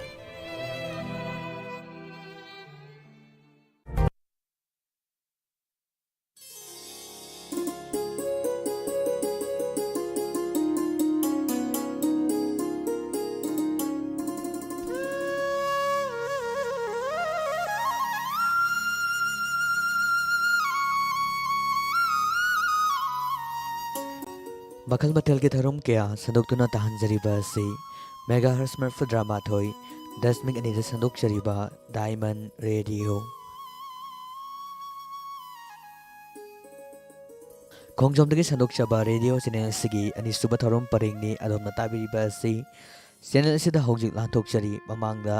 late night story के थरमदा ताबिख्रबा वारी आइगी डायरी हारिबा वारी से अमुक हन्ना संदोक्तुना तहंजरी थौरम मसिबु पुथोकपा खोमजंबलना थौरम लांथोकपिरिबा जेम्स हाइग्रुजम थौरम मसि तामिनसे वारी अमुखक पुदना लाक्सरी ngasiगी वारी सिगी ममिंग आइगी डायरी आई मतमदो क्लास 11 तमना ननबगिदमक आई मिंग चनखिरमे मैट्रिक पास तौरप मतमदा कॉलेज कानिंगबगी इखौ लांगबा मगलोइनना आई कॉलेज द मिंग चनखि अमदी अहानबो ओइना आई कॉलेज कारखि हाना स्कूल द पुनमिनरकपा पुनमिनरक्तबा कया मरुम ꯑꯩ ꯊꯦꯡꯅꯈꯤꯔꯝꯃꯤ ꯃꯇꯝ ꯑꯗꯨꯗ ꯄꯨꯛꯅꯤꯡ ꯑꯁꯤ ꯍꯥꯏꯐꯝ ꯈꯪꯗꯕ ꯅꯨꯡꯉꯥꯏꯕꯁꯨ ꯏꯊꯛ ꯊꯛꯀꯠꯄꯁꯨ ꯑꯩꯒꯤ ꯄꯨꯛꯅꯤꯡꯗ ꯐꯥꯎꯈꯤ ꯑꯃꯔꯣꯝꯗ ꯌꯥꯝꯅꯁꯨ ꯅꯨꯡꯉꯥꯏꯈꯤ ꯇꯣꯉꯥꯟ ꯇꯣꯉꯥꯟꯕ ꯁ꯭ꯀꯨꯜꯁꯤꯡꯗ ꯇꯝꯂꯛꯄ ꯃꯍꯩꯔꯣꯏ ꯀꯌꯥꯅ ꯑꯩꯅ ꯇꯝꯂꯤꯕ ꯀꯣꯂꯦꯖ ꯑꯗꯨꯗ ꯃꯤꯡ ꯆꯟꯗꯨꯅ ꯃꯈꯣꯏꯁꯨ ꯂꯥꯏꯔꯤꯛ ꯇꯝꯅꯅꯕꯒꯤꯗꯃꯛ ꯊꯦꯡꯅꯕ ꯃꯈꯣꯏꯒꯤ ꯂꯩꯐꯝ ꯃꯈꯣꯏꯒꯤ ꯃꯤꯡ ꯑꯅꯧꯕ ꯃꯔꯨꯞ ꯃꯄꯥꯡ ꯊꯦꯡꯅꯕꯒꯤ ꯑꯩ ꯌꯥꯝꯅ ꯅꯨꯡꯉꯥꯏꯈꯤ ꯑꯃꯔꯣꯝꯗ ꯏꯟꯈꯠꯂꯛꯄꯒꯤ ꯄꯥꯈꯪ ꯐꯒꯠꯂꯛꯄꯒꯤ ꯃꯄꯨꯡ ꯃꯔꯩ ꯐꯥꯗ꯭ꯔꯕꯁꯨ ꯄꯨꯛꯅꯤꯡꯗ ꯑꯄꯥꯝꯕ ꯅꯨꯡꯁꯤꯕ ꯍꯥꯏꯕꯁꯤ ꯑꯗꯨꯒꯨꯝꯕ ꯈꯪꯕꯒꯤ ꯃꯇꯝ ꯑꯃ ꯑꯗꯨꯕꯨ ꯑꯩꯅ ꯅꯨꯡꯁꯤꯕ ꯈꯣꯏꯗꯥꯕ ꯍꯥꯏꯕꯗꯨꯗꯤ ꯃꯇꯝ ꯑꯗꯨꯗ ꯀꯅꯥꯁꯨ ꯂꯩꯈꯤꯗꯦ ꯄꯨꯝꯅꯃꯛꯄꯨ ꯑꯩꯅ ꯏꯃꯥꯟꯅꯕꯒꯨꯝ ꯑꯩꯅ ꯃꯔꯨꯞꯀꯨꯝ ꯂꯣꯏꯅ ꯈꯟꯈꯤ ꯑꯩꯅ ꯂꯣꯏꯅꯔꯤꯕꯁꯤꯡ ꯑꯗꯨꯅꯁꯨ ꯑꯩꯕꯨ ꯃꯔꯨꯞ ꯑꯃꯗꯤ ꯏꯃꯥꯟꯅꯕꯒꯨꯝ ꯑꯗꯨꯃꯛ ꯈꯟꯅꯈꯤ ꯑꯁꯨꯝꯅ ꯃꯣꯡ ꯍꯥꯖꯗ꯭ꯔꯕꯤ ꯀꯣꯂꯦꯖ ꯑꯁꯤꯗ ꯃꯍꯥꯛꯅ ꯈꯣꯡꯊꯥꯡ ꯇꯞꯅ ꯇꯞꯅ ꯊꯥꯡꯂꯛꯄ ꯃꯇꯝꯗ ꯇꯞꯅ ꯃꯃꯥꯏ ꯅꯣꯟꯊꯗꯨꯅ ꯃꯍꯥꯛꯀꯤ ꯂꯝꯕꯤꯗꯨꯗ ꯑꯗꯨꯃꯛ ꯆꯠꯂꯤ ꯑꯩꯅ ꯈꯟꯈꯤ ꯀꯅꯥꯕꯨ ꯑꯣꯏꯔꯤꯒꯕ ꯍꯥꯟꯅ ꯀꯣꯂꯦꯖ ꯑꯁꯤꯗ ꯂꯥꯏꯔꯤꯛ ꯇꯝꯕ ꯑꯩꯈꯣꯏꯗꯒꯤ ꯀ꯭ꯂꯥꯁ ꯍꯦꯟꯕ ꯖꯥꯠꯂꯥ ꯅꯠꯇ꯭ꯔꯒ ꯑꯩꯈꯣꯏꯒ ꯀ꯭ꯂꯥꯁ ꯑꯃꯠꯇꯗ ꯄꯨꯟꯒꯗꯧꯔꯤꯕ ꯑꯣꯏꯔꯤꯖꯥꯠꯂꯥ ꯑꯁꯨꯝꯅ ꯈꯟꯗꯨꯅ ꯃꯍꯥꯛꯅ ꯀꯔꯝꯕ ꯀ꯭ꯂꯥꯁꯇ ꯆꯪꯉꯤ ꯍꯥꯏꯗꯨꯅ ꯑꯩ ꯇꯨꯃꯤꯟꯅ ꯌꯦꯡꯗꯨꯅ ꯂꯩꯈꯤ ꯃꯁꯤꯒꯤ ꯃꯇꯨꯡꯗ ꯇꯞꯅ ꯇꯞꯅ ꯑꯁꯨꯝ ꯆꯪꯈꯤꯗꯨꯅ ꯁ꯭ꯀꯨꯜꯒꯤ ꯕꯦꯔꯦꯟꯗꯥ ꯑꯗꯨꯗ ꯇꯞꯅ ꯇꯞꯅ ꯃꯍꯥꯛ ꯆꯠꯂꯝꯃꯤ ꯈꯪꯍꯧꯗꯅ ꯑꯩꯈꯣꯏꯒꯤ ꯀ꯭ꯂꯥꯁ 11ꯒꯤ ꯀꯥ ꯑꯗꯨꯗ ꯃꯍꯥꯛ ꯆꯪꯈꯤꯔꯝꯃꯤ ꯃꯇꯝ ꯑꯗꯨꯗ ꯑꯩꯒꯤ ꯆꯤꯟꯗꯒꯤ ꯋꯥꯎ ꯑꯩꯈꯣꯏꯒꯤ ꯀꯥꯗ ꯆꯪꯈ꯭ꯔꯦ ꯑꯁꯨꯝꯅ ꯑꯩꯅ ꯍꯥꯏꯈꯤ ꯑꯃꯗꯤ ꯋꯥꯍꯩ ꯑꯗꯨ ꯍꯥꯏꯈ꯭ꯔꯕ ꯃꯇꯨꯡꯗ ꯃꯐꯝ ꯑꯗꯨꯗ ꯂꯩꯔꯤꯕ ꯃꯤꯁꯤꯡꯅ ꯎꯈ꯭ꯔꯕ ꯖꯥꯠꯂꯥ ꯍꯥꯏꯗꯨꯅ ꯑꯩ ꯇꯨꯡꯃꯥꯡ ꯌꯦꯡꯈꯤ ꯃꯗꯨꯒꯤ ꯃꯇꯨꯡꯗ ꯑꯩꯈꯣꯏꯒꯤ ꯏꯃꯥꯟꯅꯕ ꯑꯆꯧꯕ ꯊꯣꯛꯂꯛꯈꯤ ꯀꯩꯗꯧꯅꯣ ꯀꯩꯁꯨ ꯇꯧꯗꯦ ꯍꯧꯖꯤꯛꯁꯦ ꯃꯤꯡ ꯆꯟꯕ ꯂꯣꯏꯗ꯭ꯔꯤ ꯃꯥꯜꯂꯦ ꯑꯩꯈꯣꯏꯒꯤ ꯀ꯭ꯂꯥꯁꯇ ꯁꯥꯇ꯭ꯔ ꯑꯅꯧꯕ ꯌꯥꯝꯅ ꯆꯪꯈꯤꯕ ꯎꯏ ꯑꯣ ꯂꯥꯛꯈꯤꯅꯤ ꯌꯥꯝ ꯋꯥꯠꯂꯤ ꯃꯤꯡ ꯆꯟꯗꯧꯕ ꯁꯥꯇ꯭ꯔ ꯌꯥꯝ ꯋꯥꯠꯂꯤ ꯑꯩꯈꯣꯏꯅ ꯇꯝꯂꯤꯕ ꯀꯣꯂꯦꯖꯁꯦ ꯁꯥꯇ꯭ꯔ ꯌꯥꯝꯅ ꯇꯝꯅꯕꯅꯤ ꯑꯗꯨ ꯑꯄꯥꯝꯕꯒ ꯌꯥꯎꯕ꯭ꯔꯣ ꯑꯗꯨꯒꯤ ꯅꯠꯇꯦꯕ ꯆꯥꯎꯕ ꯁꯨꯝ ꯍꯥꯏꯕꯅꯤ ꯑꯣ ꯐꯔꯦ ꯐꯔꯦ ꯆꯠꯁꯤꯜꯂꯛꯑꯣ ꯑꯗꯨꯗꯤ ꯑꯁꯨꯝꯅ ꯆꯥꯎꯕꯒ ꯂꯥꯛꯈꯤ ꯂꯝꯂꯥꯟꯕꯤ ꯑꯗꯨꯅ ꯀ꯭ꯂꯥꯁ ꯑꯗꯨꯗ ꯆꯪꯈꯤꯕꯗꯨꯅꯔ ꯃꯗꯨꯒꯤ ꯃꯔꯝꯅꯔ ꯈꯪꯗꯦ ꯀꯥ ꯑꯗꯨꯗ ꯆꯪꯅꯤꯡꯕ ꯐꯥꯎꯈꯤ ꯃꯁꯤꯒꯤ ꯃꯇꯨꯡꯗ ꯆꯥꯎꯕ ꯀ꯭ꯂꯥꯁꯇ ꯆꯪꯉꯁꯦ ꯑꯦ ꯀꯔꯤꯒꯤꯅꯣ ꯌꯥꯝ ꯊꯨꯅ ꯀ꯭ꯂꯥꯁꯇ ꯆꯪꯅꯤꯡꯉꯩꯁꯤ ꯀꯩꯗꯧꯔꯒꯦ ꯑꯗꯨꯒꯤ ꯅꯠꯇꯦ ꯁꯨꯝ ꯆꯪꯉꯁꯦꯕ ꯁꯥꯇ꯭ꯔ ꯑꯅꯧꯕꯁꯨ ꯃꯌꯥꯝ ꯀꯥꯔꯛꯄꯅꯤꯅ ꯉꯔꯥꯡꯁꯨ ꯑꯩꯈꯣꯏ ꯐꯝꯕꯗꯣ ꯃꯅꯤꯡꯗ ꯑꯗꯨꯝ ꯇꯥꯏ ꯑꯩ ꯃꯅꯤꯡꯗ ꯐꯝꯕꯁꯤ ꯅꯨꯡꯉꯥꯏꯇꯦꯕ ꯈꯔ ꯃꯃꯥꯡꯗ ꯐꯝꯃꯨꯁꯦ ꯍꯣꯏꯗ ꯌꯥꯏꯗ ꯆꯪꯁꯤꯜꯂꯣ ꯑꯁꯨꯝꯅ ꯆꯥꯎꯕꯒ ꯀꯥ ꯑꯗꯨꯒꯤ ꯃꯅꯨꯡꯗ ꯆꯪꯉꯛꯈꯤ ꯑꯃꯗꯤ ꯀꯥ ꯑꯗꯨꯗ ꯆꯪꯗꯨꯅ ꯑꯅꯤꯁꯨꯕ ꯕꯦꯟꯁꯇ ꯑꯩꯈꯣꯏ ꯐꯝꯂꯝꯃꯤ ꯑꯃꯗꯤ ꯅꯨꯄꯤꯔꯣꯝꯒꯤ ꯃꯥꯏꯀꯩꯗ ꯉꯁꯥꯏ ꯑꯩꯅ ꯎꯈꯤꯕ ꯅꯨꯄꯤ ꯑꯗꯨ ꯀꯔꯣꯝꯗ ꯂꯩꯈ꯭ꯔꯕꯅꯣ ꯍꯥꯏꯗꯨꯅ ꯏꯁꯥꯗ ꯌꯦꯡꯅꯤꯡꯕ ꯐꯥꯎꯈꯤ ꯑꯗꯨꯕꯨ ꯅꯨꯄꯤꯒꯤ ꯃꯥꯏꯀꯩꯗ ꯐꯝꯂꯤꯕꯁꯤꯡꯗꯨꯗ ꯑꯣꯟꯁꯤꯟꯗꯨꯅ ꯌꯦꯡꯕꯒꯤ ꯄꯥꯡꯒꯜꯗꯤ ꯑꯩꯉꯣꯟꯗ ꯂꯩꯈꯤꯗꯦ ꯑꯗꯨꯕꯨ ꯃꯍꯥꯛꯀꯤ ꯃꯁꯛ ꯑꯗꯣ ꯑꯩꯅ ꯌꯦꯡꯅꯤꯡꯕꯅ ꯑꯩ ꯉꯥꯎꯈꯤꯔꯝꯃꯤ ꯃꯁꯤꯒꯤ ꯃꯇꯨꯡꯗ ꯆꯥꯎꯕ ꯃꯅꯤꯡꯗ ꯐꯝꯃꯨꯁꯤꯔꯥ ꯑꯦ ꯀꯩꯅꯣ ꯃꯅꯤꯡꯗ ꯐꯝꯕ ꯅꯨꯡꯉꯥꯏꯇꯦ ꯃꯃꯥꯡꯗ ꯐꯝꯁꯦ ꯍꯥꯏꯗꯥꯏꯅꯦ ꯑꯗꯨꯒꯤ ꯅꯠꯇꯦꯕ ꯉꯔꯥꯡꯁꯨ ꯃꯅꯤꯡꯗ ꯐꯝꯕꯅꯔ ꯀꯩꯅꯣ ꯉꯁꯤꯁꯨ ꯃꯅꯤꯡꯗ ꯐꯝꯅꯤꯡꯉꯤ ꯑꯁ ꯈꯪꯗ꯭ꯔꯦ ꯅꯪꯒꯤ ꯋꯥꯁꯦ ꯃꯅꯤꯡꯗ ꯐꯝꯁꯦ ꯑꯃꯨꯛ ꯍꯥꯏ ꯃꯃꯥꯡꯗ ꯐꯝꯁꯦ ꯑꯃꯨꯛ ꯍꯥꯏ ꯂꯥꯛꯑꯣ ꯆꯠꯁꯤꯜꯂꯣ ꯑꯁꯨꯝꯅ ꯑꯩꯅ ꯑꯩꯒꯤ ꯏꯃꯥꯟꯅꯕ ꯆꯥꯎꯕꯗ ꯃꯅꯤꯡꯗ ꯐꯝꯁꯦ ꯍꯥꯏꯗꯨꯅ ꯍꯥꯏꯈꯤ ꯑꯩ ꯃꯅꯤꯡꯗ ꯐꯝꯂꯒ ꯑꯅꯧꯕ ꯆꯪꯂꯛꯈꯤꯕꯤ ꯃꯁꯛ ꯈꯪꯗ꯭ꯔꯤꯕꯤ ꯂꯝꯂꯥꯟꯕꯤ ꯑꯗꯨꯕꯨ ꯑꯩꯅ ꯀꯗꯥꯏꯗ ꯐꯝꯈ꯭ꯔꯕꯅꯣ ꯍꯥꯏꯗꯨꯅ ꯌꯦꯡꯖꯈꯤ ꯇꯁꯦꯡꯅꯃꯛ ꯃꯍꯥꯛꯁꯨ ꯃꯅꯤꯡ ꯊꯪꯕ ꯕꯦꯟꯁꯇ ꯐꯝꯗꯨꯅ ꯂꯩꯔꯝꯃꯤ ꯑꯃꯗꯤ ꯀ꯭ꯂꯥꯁ ꯑꯗꯨꯗ ꯐꯝꯂꯤꯕ ꯃꯌꯥꯝ ꯄꯨꯝꯅꯃꯛ ꯑꯗꯨꯒ ꯃꯍꯥꯛꯀ ꯌꯦꯡꯅꯕꯗ ꯌꯥꯝꯅ ꯇꯣꯉꯥꯜꯂꯝꯃꯤ ꯑꯩꯒꯤ ꯊꯧꯅꯥꯅꯗꯤ ꯃꯍꯥꯛꯀꯤ ꯃꯅꯥꯛꯇ ꯆꯪꯁꯤꯟꯗꯨꯅ ꯅꯪꯒꯤ ꯃꯤꯡ ꯀꯔꯤ ꯀꯧꯕꯒꯦ ꯅꯪꯕꯨ ꯀꯔꯤ ꯂꯝꯗꯒꯤꯅꯣ ꯑꯩꯅ ꯃꯗꯨ ꯍꯪꯖꯕꯒꯤ ꯊꯧꯅꯥꯗꯤ ꯂꯩꯈꯤꯗꯦ ꯑꯗꯨꯕꯨ ꯃꯍꯥꯛꯀꯤ ꯃꯃꯤꯡ ꯐꯥꯎꯕꯗꯤ ꯑꯩꯅ ꯈꯪꯅꯤꯡꯈꯤ ꯃꯁꯤꯒꯤ ꯃꯇꯨꯡꯗ ꯑꯣꯖꯥ ꯆꯪꯂꯛꯈꯤꯔꯝꯃꯤ ꯑꯃꯗꯤ ꯑꯣꯖꯥꯗꯨꯅ ꯑꯅꯧꯕ ꯃꯤꯡ ꯆꯜꯂꯛꯄ ꯁꯥꯇ꯭ꯔꯁꯤꯡ ꯑꯃꯗꯤ ꯍꯥꯟꯅ ꯂꯩꯔꯤꯕ ꯁꯥꯇ꯭ꯔꯁꯤꯡ ꯃꯤꯡ ꯆꯟꯕ ꯑꯗꯨꯒꯤ ꯀꯔꯦꯛꯁꯟ ꯈꯔ ꯁꯦꯝꯗꯣꯛꯅꯅꯕꯒꯤꯗꯃꯛ ꯔꯣꯜ ꯀꯣꯜ ꯃꯊꯪ ꯀꯧꯔꯛꯄ ꯍꯧꯔꯛꯈꯤ ꯃꯗꯨꯗ ꯑꯩꯅ ꯈꯟꯈꯤ ꯑꯣ ꯌꯦꯁ ꯑꯣꯖꯥꯅ ꯀꯧꯔꯛꯄꯗ ꯃꯍꯥꯛꯀꯤ ꯃꯃꯤꯡ ꯄꯜꯂꯛꯂꯕꯗꯤ ꯅꯨꯡꯉꯥꯏꯒꯅꯤ ꯍꯥꯏꯗꯨꯅ ꯑꯩꯅ ꯈꯟꯈꯤꯔꯝꯃꯤ ꯑꯁꯨꯝꯅ ꯑꯅꯧꯕ ꯆꯠꯂꯛꯄ ꯁꯥꯇ꯭ꯔꯁꯤꯡꯒꯤ ꯃꯃꯤꯡ ꯃꯊꯪ ꯂꯥꯎꯊꯣꯔꯛꯄꯗ ꯃꯍꯥꯛꯀꯤ ꯃꯄꯥ ꯌꯧꯁꯤꯜꯂꯛꯈꯤꯔꯝꯃꯤ ꯑꯃꯗꯤ ꯑꯩꯈꯣꯏꯒꯤ ꯑꯣꯖꯥꯗꯨꯅ ꯍꯥꯏꯈꯤ ꯔꯣꯜ ꯅꯝꯕꯔ 78 ꯂꯥꯛꯄ꯭ꯔꯣ ꯌꯦꯁ ꯁꯥꯔ ꯑꯩ ꯂꯥꯛꯆꯩ नंगी मिंग से लिंथोय हाइरिसिरा माने सर आई लिंथोय ओ फमु फमु नंगी रोल से 78 ओइरे को funny sir oh my God Linthoi कया दा फजग्रबा मैते गे सिंग मिंग मिंग सक्का कया दा चानग्रबा अदुबु मा करी लमदगिनो अखोय की स्वाइदगी दिमांदे अइना मतौ करमना मा की एड्रेस मा की लेफम हंगलुगनी नमिद अदो असुमना दो महौखिरम कया दा नुंसिग्रबा युमदा हलकलबा मतुंगदा मा की वाखलदा खंदुना लेखि उनसिनदुना वारी वताई सानबसु नतबा मा पु कनानो हाइबसु सेंगा खंगदबा अइना मा की वाखलदा ngौजकी अइने इथंतो वहंग हंगजकी सिबा हाइबदु असुमना थोकिबा थौदोगदु अइना अइगी डायरी दे इसिनदुना थमले मथंगे नुमित कॉलेज चननबगीदमक इरुजा माइथजरगा इमादा अइना चक्सागे हेकी अदुबु इमाना करिनो ngasiदी याम थुना चटके हाइसिबो साइन सांगसी यामना सारिये नाहते ngनखिगे यानी यानी मा खितंग थुरो अइ ngasiदी खर थुना चतबे यादेबा से हेतो पिरो माइने मिनंगो सि माइने से तमना चावबा सिदी माइने पोकनिये ngak ingalaga चावबा केदोरगे नमगो यानी यानी मा अइ अदम चारगे असुमना मैथक्तगे कोथरक पचाक इंसांग अदु अइना फुफु कामदुना परप परप अइना खरा चासिन खिरमे मसिगे मतुंगदा अइ कॉलेज ते याम थुना लाखे अमदी कॉलेज के बरेंदा दा लेपतुना महांगना कॉलेज कारकपा अइ मुन्ना गेट ते येंगदुना लेखि अइना नुमित अदु कॉलेज याम नंगाना कारखिबना कॉलेज अदुदा छात्र छात्री यामना लेरमते कॉलेज अदुगी गेटा लमलानबी मसक खंगदबी महाकपु लाकप्रा हाइदुना येंगदुना लेजकी मसिगे मतुंग खरा थेंगलपना महाक बेग अमा यालदुना कॉलेज की गेटा मोंग हादना तपना तपना खोंथांग थांगदुना कॉलेज असगी मनुंगदा चंगलखि महाकी सक्तम अदु उजबदा खोंगदगिना तोन फावबा स्वाइ लाउखि करिगिनो हाइबदी अइ खंगथि अदुबु नुमित अदुदा अइना फावखिबदु नुंसिबा हाइबदु मसी ओइरबा माले खनखि पुंसिदा नुंसिबा करिनो खंगलक्त्रबा अइगी थमोइदा अमुक्ता फावदबा मोंगदा थमोइदा लांगतकनबा कया फावखिरम असुमना मा का अदुदा चंगखिरम असुमना खंगहौदे नोंमा हौखि निनी हौखि हुमनी हौखि कॉलेज अदुदा लेरिबा हाना स्कूल तमिनारकपा इमानबा इमानबी सिंगदी अदुमक कोंगनै अदुमक ngangnei अदुबु सखंगदबी महाकी मनाक्ता चंगसिनदुना करी वारीबुदि हाइरुगन अइना हाइरुगा दोरिबो वारी अदुना मरम ओइरगा महाकी थमोइदा अइगी मफम अमा मांगख्रबदि मदुनि हेन किजकी अइना हेन वाजकी क्लास अदुगी मनुंगदा लेरिबा इमानबा इमानबी सिंग ओनसिनदुना नोक्तुना अमगा अमगा या लांगदुना लेखि अदुबु महाक्ति का हेनसु याउदि महाका फमिनबा खरगा नोक्लबसु नोकफेट उफेट तौदुना यामना इंगना लेमना दोमक लेखि मसिमंगनसु अइना मागे मफमदा चंगदुना वारी वताई सानबा ngomखिदबन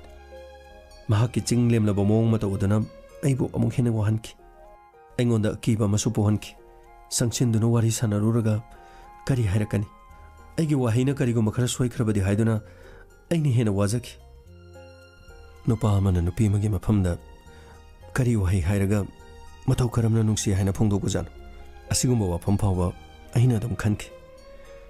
हाइफम खंगेदि अमुकसु पाखचे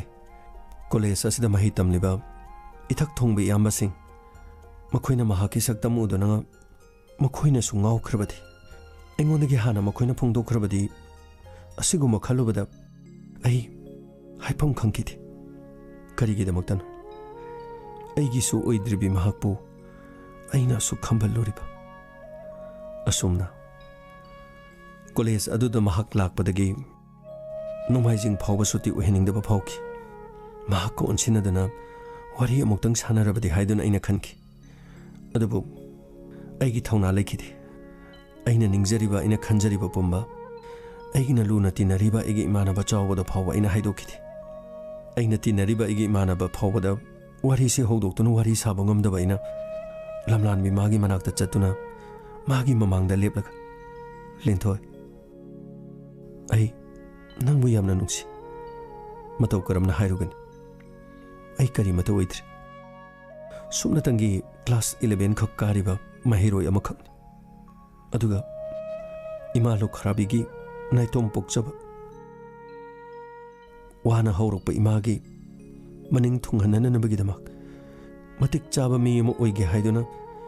ngasi phauba imagi midyeng makhada imana pamdaba thabak amata su tawthi aigi sibu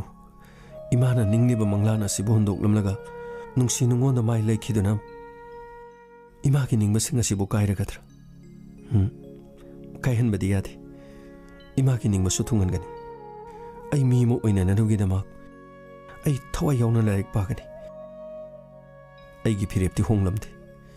adubu aigi phirep singa sigi manungda aina mabu kawu ngamagi thongna hatudi leiti karisu kaiba leiti aigi oiba ngamdrabasu aina mabu nungsijabadi karisu kaiba leiti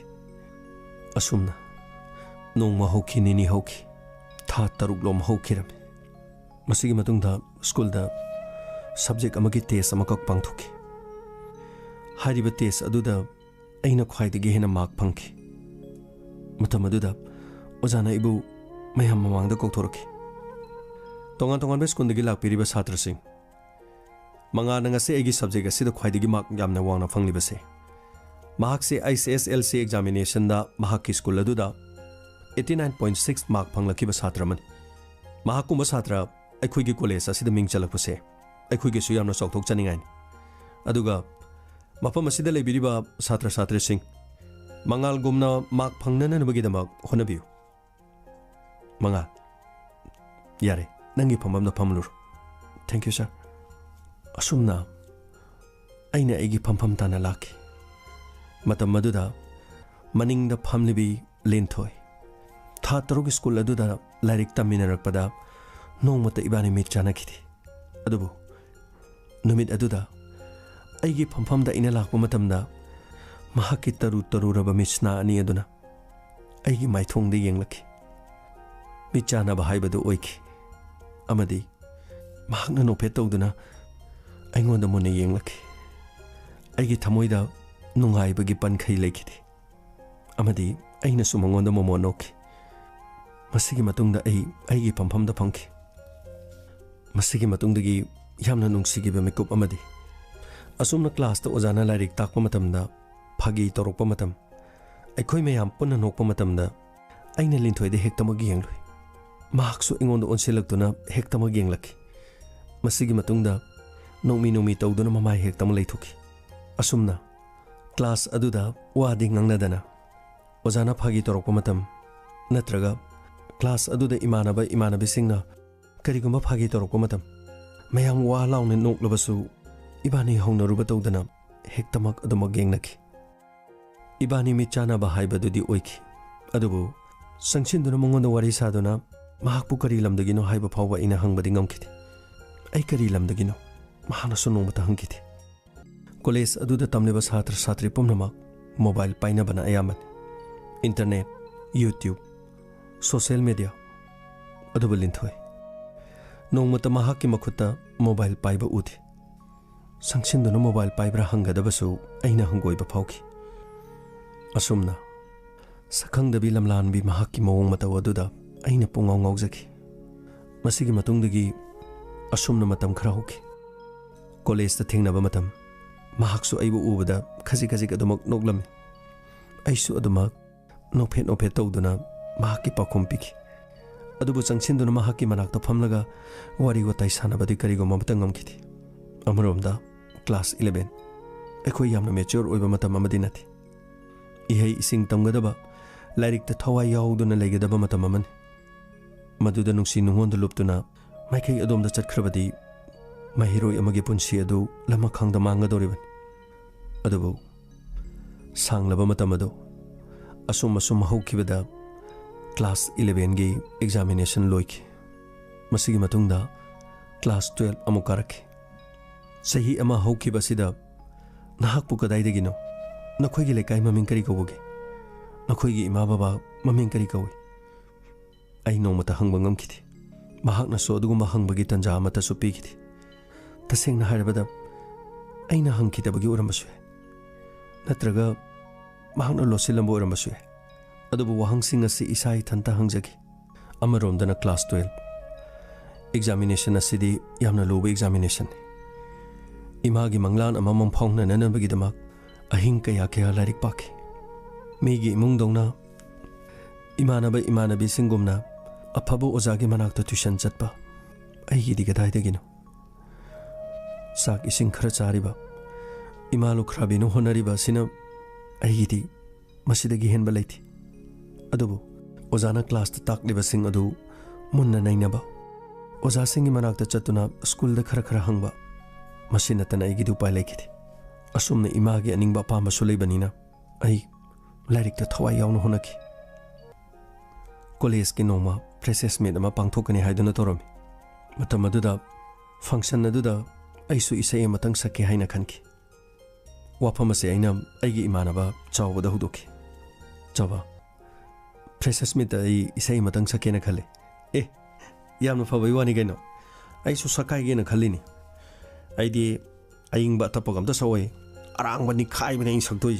खरम बैसैनो नंग सके हाइबो ए हाइदोक यादे होजे हाइदोरगा हायें इसैदुनै तानिंगोइ अइना सकथरकपदीबा अस पुंकाइ काइदोरनियो निखारगा समगाइजे सै समजु उरेना से सि मचिन तुमि जोरबसे सि मचिनगा तुमहलगा को अइने निखारकपदीगा हायें अस पुचाइ जाइदोरमि नोइ अइना फास्ता दोरनियो अदु नंग काइ इसै सके आइनो अइदी अथप म सके अथपसे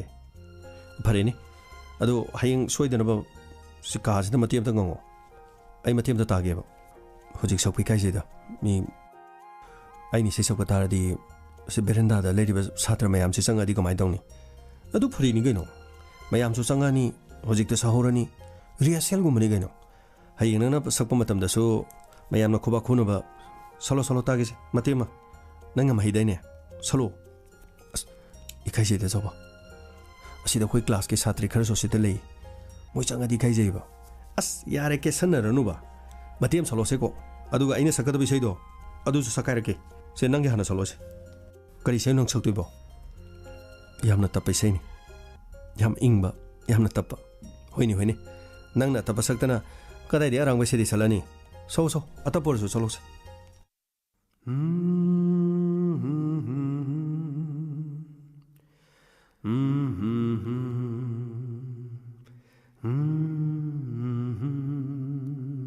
वाह वाह वाह वाह याम फजरे मखा ताबेरो अस मी लाक्तनने इकाइजेको यारे के दोरगे मको मतियम तो सलोमी हयेंग यानी यारोइदो अयेंगे मी होय सलगेसे करी खल्ली निंगोल पोनी करी खल्ली निंगोल पोनी सिंगबेरो नंगी यावा फिगै फोंदोक ताबा पुकनिंगी वाबु करिनी हाइना खल्लुगे करिनी हाइना खल्लुगे करी खल्ली याना फजेको वाह वाह अइना हाइदरा मी लोइन चंगेना अदु कैदोरे नो सिमयाम खंगे हयेंग फ्रेशर्स मीटदी अमैना फजरदोइनी सीरियस सेल मखलमनि कैनो मतम अदुदा मया मरक्ता खोबा खोदना येंगलंबसिंग अदुगी मनुंगदा लिंथोय नोफे तौदुना खोबा खोरगा मया मरक अदुदा महाक्सु यौरमे अदुबु अइना सकिबि सैदुदा लिंथोयना ताबिरमदुना खोबा खोबा अदुदा अइगी थमोइदा नुंगाइबा मखक फाउखि मसिगी मतुंग नुमित खरनी लेरगा अखोगी कॉलेज की फ्रेशर्स मीट पांगथोकी इंटरटेनमेंट की प्रोग्राम दा म्यूजिक साउंड मसिंग यामलबा छात्र छात्री अखोगी कॉलेज दा पिक थना फमदुना लेकी नुमित अदुदा अइना सकिबिसे यामना हैरुबा नत्रबसु इसैगे दुलुरपदा स्कूल की ओजासिंग महिरोइसिंग पोनमंगना खुबा खुदना इबु थागतपिकी इसै सकपा लोइरगा अइना कुमथरक्तुना अमदि अइ स्टेज की मनिंगलोमदा थोलकी इसै सकलुबगी मिहुन चोंगबने माइ असेसु पुमसा सागतकी इसै सक्त्रिङैदा पाखतखिबदुना ओइरा माले इसासु हुमांग फावबा सोरम मतम अदुदा खंगहोदना अइगी तुंगदा लिंथोय अमदि ममानबी अनिगा अइगी तुंगदा लेलमकी अमदि महांगना हाइरकी मंगा इसै यामना फजै लाइरिक खत नतना इसैसु यामना हेबजाने इसैदो अरिबे इसै उरबसु ꯑꯗꯨꯛꯀꯤ ꯃꯇꯤꯛ ꯐꯖꯩ ꯊꯥꯒꯠꯆꯔꯤ ꯂꯤꯟꯊꯣꯏ ꯑꯩꯗꯤ ꯀꯩꯁꯨ ꯍꯩꯖꯕ ꯅꯠꯇꯦꯗ ꯑꯩꯈꯣꯏ ꯏꯃꯥꯟꯅꯕ ꯆꯥꯎꯕꯅ ꯏꯁꯩ ꯑꯃ ꯁꯛꯇ ꯌꯥꯗꯦ ꯁ꯭ꯇꯦꯖ ꯀꯥꯕ ꯇꯝꯒꯗꯕꯅꯤ ꯃꯥ ꯁꯛꯂꯕꯗꯤ ꯑꯩꯁꯨ ꯁꯛꯇꯕ ꯌꯥꯔꯣꯏ ꯑꯩꯉꯣꯟꯗ ꯌꯥꯝꯅ ꯀꯟꯅ ꯍꯥꯏꯕ ꯑꯗꯨꯒꯤ ꯍꯩꯕ ꯍꯩꯇꯕꯩ ꯁꯛꯄꯅꯤꯗ ꯍꯩꯕ ꯍꯩꯇꯕ ꯍꯥꯏꯕꯗꯨꯗꯤ ꯇꯣꯉꯥꯟꯕꯅꯤ ꯃꯉꯥ ꯅꯍꯥꯛꯀꯤ ꯏꯁꯩꯗꯣ ꯌꯥꯝꯅ ꯐꯖꯩ thank you Linthoi thank you ꯅꯨꯃꯤꯠ ꯑꯗꯨꯅ ꯀꯣꯂꯦꯖ ꯑꯗꯨꯗ ꯆꯍꯤ 1.5 ꯂꯥꯏꯔꯤꯛ ꯇꯝꯃꯛꯄꯗ ꯋꯥꯔꯤ ꯁꯥꯟꯅꯕ ꯍꯥꯏꯕꯗꯨ ꯑꯍꯥꯟꯕ ꯑꯣꯏꯈꯤ ꯑꯩ ꯌꯥꯝꯅ ꯍꯔꯥꯎꯖꯈꯤ ꯑꯁꯨꯝꯅ ꯅꯨꯃꯤꯠ ꯈꯔꯅꯤ ꯑꯃꯨꯛ ꯍꯧꯈꯤ ꯑꯩꯅ ꯂꯤꯟꯊꯣꯏꯒꯤ ꯃꯅꯥꯛꯇ ꯆꯪꯁꯤꯟꯗꯨꯅ ꯑꯋꯥ ꯅꯨꯡꯉꯥꯏ ꯄꯨꯟꯁꯤꯒꯤ ꯋꯥꯔꯤ ꯀꯌꯥ ꯁꯥꯖꯅꯤꯡꯕ ꯑꯩꯅ ꯁꯥꯕ ꯉꯝꯈꯤꯗꯦ ꯏꯕꯥꯅꯤ ꯃꯤ ꯆꯥꯟꯅꯔꯒ ꯅꯣꯡꯃꯩ ꯅꯣꯡꯃꯩ ꯇꯧꯕ ꯅꯠꯇꯅ ꯏꯕꯥꯅꯤꯒꯤ ꯃꯔꯤ ꯑꯃꯠꯇ ꯂꯩꯈꯤꯗꯦ ꯑꯁꯨꯝꯅ ꯀ꯭ꯂꯥꯁ 12ꯒꯤ ꯑꯦꯛꯖꯥꯃꯤꯅꯦꯁꯟ ꯃꯇꯝ ꯌꯧꯁꯤꯜꯂꯛꯈꯤ ꯑꯩꯁꯨ ꯏꯃꯥꯒꯤ ꯅꯤꯡꯕ ꯊꯨꯡꯅꯅꯕꯒꯤꯗꯃꯛ ꯂꯥꯏꯔꯤꯛꯇ ꯊꯋꯥꯏ ꯌꯥꯎꯅ ꯑꯣꯟꯁꯤꯟꯈꯤ ꯑꯦꯛꯖꯥꯃꯤꯅꯦꯁꯟ ꯑꯁꯨꯝꯅ ꯂꯣꯏꯁꯤꯟꯈꯤꯔꯝꯃꯤ ꯑꯔꯣꯏꯕ ꯅꯨꯃꯤꯠ ꯑꯗꯨꯗ ꯂꯤꯟꯊꯣꯏ ꯃꯍꯥꯛꯀꯤ ꯃꯃꯥꯟꯅꯕꯤ ꯈꯔ ꯑꯃꯗꯤ ꯑꯩꯒꯤ ꯏꯃꯥꯟꯅꯕ ꯆꯥꯎꯕ ꯑꯩꯈꯣꯏ ꯈꯔ ꯁ꯭ꯀꯨꯜꯒꯤ ꯒꯦꯠꯇ ꯊꯣꯛꯂꯛꯂꯝꯃꯤ ꯑꯩꯈꯣꯏ ꯄꯨꯟꯅ ꯂꯩꯕꯅ ꯑꯩꯈꯣꯏ ꯇꯣꯉꯥꯟꯅ ꯋꯥꯔꯤ ꯁꯥꯟꯅꯕ ꯍꯥꯏꯕꯗꯨꯗꯤ ꯈꯨꯗꯣꯡꯆꯥꯕ ꯂꯩꯈꯤꯗꯦ ꯃꯇꯝ ꯑꯗꯨꯗ ꯂꯤꯟꯊꯣꯏꯅ ꯍꯥꯏꯔꯛꯈꯤ ꯃꯌꯥꯝ ꯉꯁꯤꯗꯤ ꯑꯩ ꯌꯨꯝꯗ ꯆꯠꯂꯒꯅꯤ ꯑꯗꯨ ꯑꯦꯛꯖꯥꯝꯒꯤ ꯔꯤꯖꯜ ꯈꯪꯉꯒ ꯑꯩꯈꯣꯏ ꯃꯌꯥꯝ ꯑꯃꯨꯛ ꯊꯦꯡꯅꯔꯁꯤꯅꯤꯀꯣ ꯆꯥꯎꯕ ꯑꯩ ꯆꯠꯂꯨꯈꯤꯒꯦ ꯃꯉꯥ ꯑꯩ ꯆꯠꯂꯨꯈꯤꯒꯦ ꯀꯣꯟꯅ ꯑꯃꯨꯛ ꯊꯦꯡꯅꯁꯤꯀꯣ ꯂꯤꯟꯊꯣꯏ ꯍꯣꯏ ꯆꯠꯂꯨꯔꯣ ꯑꯣꯜ ꯗ ꯕꯦꯁ ꯑꯁꯨꯝꯅ ꯈꯪꯍꯧꯗꯅ ꯀꯣꯂꯦꯖꯀꯤ ꯒꯦꯠ ꯃꯄꯥ ꯑꯗꯨꯗ ꯕꯁ ꯑꯃ ꯈꯥꯝꯈꯤ ꯂꯤꯟꯊꯣꯏꯅ ꯀꯥꯈꯠꯂꯒ ꯁꯤꯠ ꯑꯃꯗ ꯐꯝꯂꯝꯃꯤ ꯑꯃꯗꯤ ꯕꯁ ꯑꯗꯨ ꯄꯣꯠ ꯑꯃ ꯍꯥꯞꯀꯗꯕꯒꯤ ꯉꯥꯏꯍꯥꯛ ꯉꯥꯏꯗꯨꯅ ꯂꯩꯈꯤ ꯃꯇꯝ ꯑꯗꯨꯗ ꯑꯩ ꯈꯣꯏꯔꯥꯡ ꯈꯣꯏꯁꯥꯎꯅꯈꯤ ꯃꯍꯥꯛꯀꯤ ꯃꯅꯥꯛꯇ ꯆꯪꯁꯤꯟꯗꯨꯅ ꯅꯍꯥꯛꯀꯤ ꯑꯦꯗ꯭ꯔꯦꯁ ꯅꯍꯥꯛꯀꯤ ꯃꯣꯕꯥꯏꯜ ꯅꯝꯕꯔ ꯑꯩ ꯑꯁꯨꯝꯅ ꯍꯪꯅꯤꯡꯈꯤ ꯑꯗꯨꯕꯨ ꯑꯩ ꯃꯍꯥꯛꯀꯤ ꯃꯅꯥꯛꯇ ꯆꯪꯁꯤꯟꯗꯨꯅ ꯍꯪꯕ ꯉꯝꯈꯤꯗꯦ ꯑꯁꯤꯒꯨꯝꯕ ꯇꯥꯟꯖꯥ ꯑꯁꯤꯗ ꯃꯔꯣꯜ ꯊꯣꯛꯇ꯭ꯔꯕ ꯑꯩꯒꯤ ꯊꯃꯣꯏꯗ ꯏꯁꯥ ꯏꯊꯟꯇ ꯋꯥꯍꯪ ꯀꯌꯥ ꯍꯪꯖꯈꯤ ꯑꯃꯗꯤ ꯕꯁ ꯑꯗꯨ ꯄꯣꯠ ꯍꯥꯞꯄ ꯂꯣꯏꯔꯗꯨꯅ ꯁ꯭ꯇꯥꯔꯠ ꯇꯧꯔꯛꯈꯤ ꯑꯁꯨꯝꯅ ꯕꯁ ꯑꯗꯨ ꯁ꯭ꯇꯥꯔꯠ ꯇꯧꯔꯕ ꯃꯇꯨꯡ ꯇꯞꯅ ꯇꯞꯅ ꯊꯧꯕ ꯍꯧꯈꯤ ꯎꯁꯤꯟꯅꯗꯕ ꯁꯥꯗꯨꯅ ꯌꯦꯡꯁꯤꯟꯅꯗꯕ ꯁꯥꯗꯨꯅ ꯂꯩꯔꯝꯕ ꯂꯤꯟꯊꯣꯏ ꯕꯁ ꯑꯗꯨꯅ ꯊꯧꯕ ꯍꯧꯔꯛꯄ ꯃꯇꯝꯗ ꯃꯍꯥꯛꯀꯤ ꯃꯃꯥꯏ ꯑꯗꯨ ꯂꯩꯊꯣꯛꯂꯒ ꯑꯩꯉꯣꯟꯗ ꯌꯦꯡꯂꯛꯈꯤ ꯑꯃꯗꯤ ꯃꯃꯤꯠꯇ ꯃꯄꯤ ꯏꯔꯥ ꯆꯦꯟꯕꯒꯨꯝ ꯑꯩꯉꯣꯟꯗ ꯀꯔꯤꯒꯨꯝꯕ ꯑꯃꯗꯤ ꯍꯥꯏꯅꯤꯡꯕꯒꯨꯝ ꯇꯕꯥꯔꯕ ꯃꯆꯤꯟ ꯑꯅꯤꯗꯨ ꯆꯤꯛꯁꯤꯜꯂꯒ ꯑꯩꯉꯣꯟꯗ ꯈꯨꯠ ꯍꯥꯏꯔꯝꯈꯤ ꯑꯃꯗꯤ ꯕꯁ ꯑꯗꯨ ꯊꯧꯗꯨꯅ ꯆꯠꯈꯤ ꯑꯁꯨꯝ ꯕꯁ ꯑꯗꯨ ꯂꯥꯞꯊꯣꯛꯇꯨꯅ ꯆꯠꯈꯤ ꯃꯁꯤꯒꯤ ꯃꯇꯨꯡꯗꯒꯤ ꯅꯤꯡꯉꯝꯗ꯭ꯔꯕ ꯑꯩꯒꯤ ꯃꯑꯣꯡ ꯃꯇꯧ ꯑꯗꯨꯗ ꯀꯩꯗꯧꯔꯒꯦ ꯃꯉꯥ ꯂꯤꯟꯊꯣꯏ ꯆꯠꯈ꯭ꯔꯦ ꯀꯞꯄꯤꯔꯣ ꯀꯩꯗꯧꯔꯒꯦ ꯆꯥꯎꯕ ꯑꯩꯁꯤ ꯀꯌꯥꯗ ꯄꯥꯡꯗ꯭ꯔꯕꯅꯣ ꯑꯩꯅ ꯅꯨꯡꯁꯤꯖꯕ ꯑꯩꯅ ꯊꯃꯣꯏꯗ ꯅꯤꯡꯖꯕ ꯑꯗꯨꯕꯨ ꯑꯩꯅ ꯐꯣꯡꯗꯣꯛꯄ ꯉꯝꯈꯤꯗ꯭ꯔꯦ ꯌꯥꯔꯥ ꯅꯪꯁꯨ ꯕꯦꯔꯥꯅꯤ ꯅꯍꯥꯟꯒꯩ ꯑꯩꯉꯣꯟꯗ ꯍꯥꯏꯌꯨ ꯌꯥꯗ꯭ꯔꯣ ꯑꯩꯅ ꯀꯣ ꯍꯥꯏꯕꯤꯔ ꯂꯣꯏꯔꯦ ꯑꯣ ꯅꯪ ꯅꯍꯥꯟꯒꯩ ꯀ꯭ꯂꯥꯁꯇ ꯃꯑꯣꯡ ꯑꯃ ꯏꯇꯧ ꯇꯧꯋꯦꯗꯤ